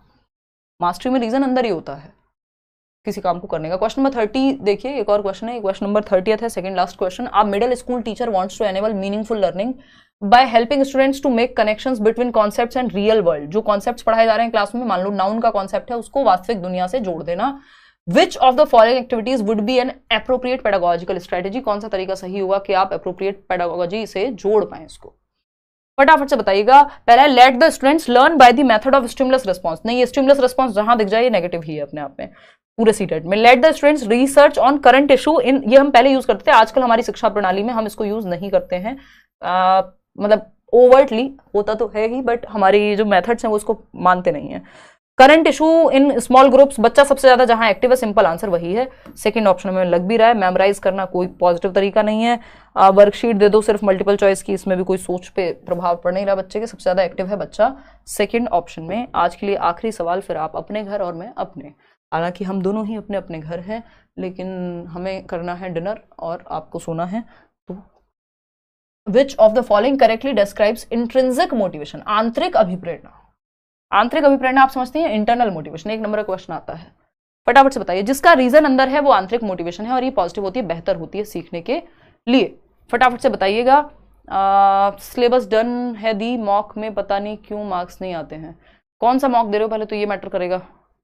नाम रख दिया अपना अपना ठकुराइन, क्या हो गया हमारे देश को। देखिएगा एक बार, अगर हम बात करें, फटाफट से बताना, कह रही है आपकी चॉइस है। देखिएगा, पोल तो तुरंत गायब कर देती है मैडम, सही टाइम पर पोल देती नहीं है, और जो आंसर देने आओ तो पोल गायब। माधुरी, पोल मैं नहीं लगा रही हूँ, ये श्रेय हम राहुल को देंगे। वैसे हो सकता है आपके इंटरनेट में दिक्कत हो, क्योंकि ज़्यादातर लोग तो जवाब दे ही दे रहे हैं, तो हो सकता है थोड़ा जल्दी भी हो जा रहा हो कुछ क्वेश्चंस में। तो अगर हम देखें यहाँ पे 84% लोग 4th ऑप्शन दे रहे हैं, तो समझते हैं कहानी क्या है। देखो 3700-3800 लोग जवाब दे चुके हैं लगभग। देखना, फोर्थ ऑप्शन आप लोग कह रहे हैं, यानी रीजन इंटरनल होना चाहिए, इंटरनल मोटिवेशन, आंतरिक अभिप्रेरणा का रीजन भी अंदर ही होगा। Motivation that comes from competition, तो ये तो बाहरी रीजन हो गया, तो बाहरी रीजन है तो ये तो एक्सटर्नल मोटिवेशन है। Motivation that comes from a fear of punishment, reason क्या है, डर पनिशमेंट का, बाहर है, बाहर से मिलेगी। Motivation that comes from external reward, reason क्या है, बाहर यानी एक्सटर्नल मोटिवेशन है। इंटरनल एक ही ऑप्शन बचता है, motivation that comes from personal enjoyment of the task, यानी वो अभिप्रेरणा जो व्यक्तिगत आनंद से आती है, किसी काम को करने में मजा आता है आपको, उससे जो, इसलिए आप वो काम कर रहे हैं, तो आप इंटरनली मोटिवेटेड हैं। और ये एक अच्छा तरीका है कि learning for the sake of learning, सीखने के लिए सीखना बेस्ट है। Fourth option is the right answer. Out of 31 questions कितने आपके ठीक हुए वो आप कमेंट्स में बताएंगे। इसका जो पीडीएफ है, जो पेंडिंग पीडीएफ है, 1-2 दिन में सारे ही दे देंगे। और लाइक शेयर सब्सक्राइब आप कर दीजिएगा। अगर ये सेशन आपको पसंद आया हो, सीटेट के बैच में या अदर बैचेस में भी आप एनरोल कर सकते हैं। करियरविल ऐप डाउनलोड करके वहाँ टीचिंग सेक्शन में जा करके जो भी बैचेस चल रहे हैं वो आपको दिख जाएंगे। चलिए आज के लिए हम इतना ही रखेंगे। आउट ऑफ 31 क्वेश्चंस कितने क्वेश्चंस आपके ठीक हुए वो आप बता देंगे यहाँ पे कमेंट्स में। और कई लोगों को 9 बजे का टाइम सही लग रहा है देना, इनको एक बार पोल देना। 9 के 7 लाओ, दे दो लैपटॉप, दो फटाफट। 9 के 7 फिर से बताओ आज। हालांकि मैं 7 बजे मेरे लिए थोड़ा सा कंफर्टेबल रहेगा अब, क्योंकि चक्कर क्या हुआ है कि देख लो, बट अभी तो 1 महीने की बात है। हाँ, विच टाइम सूट्स यू।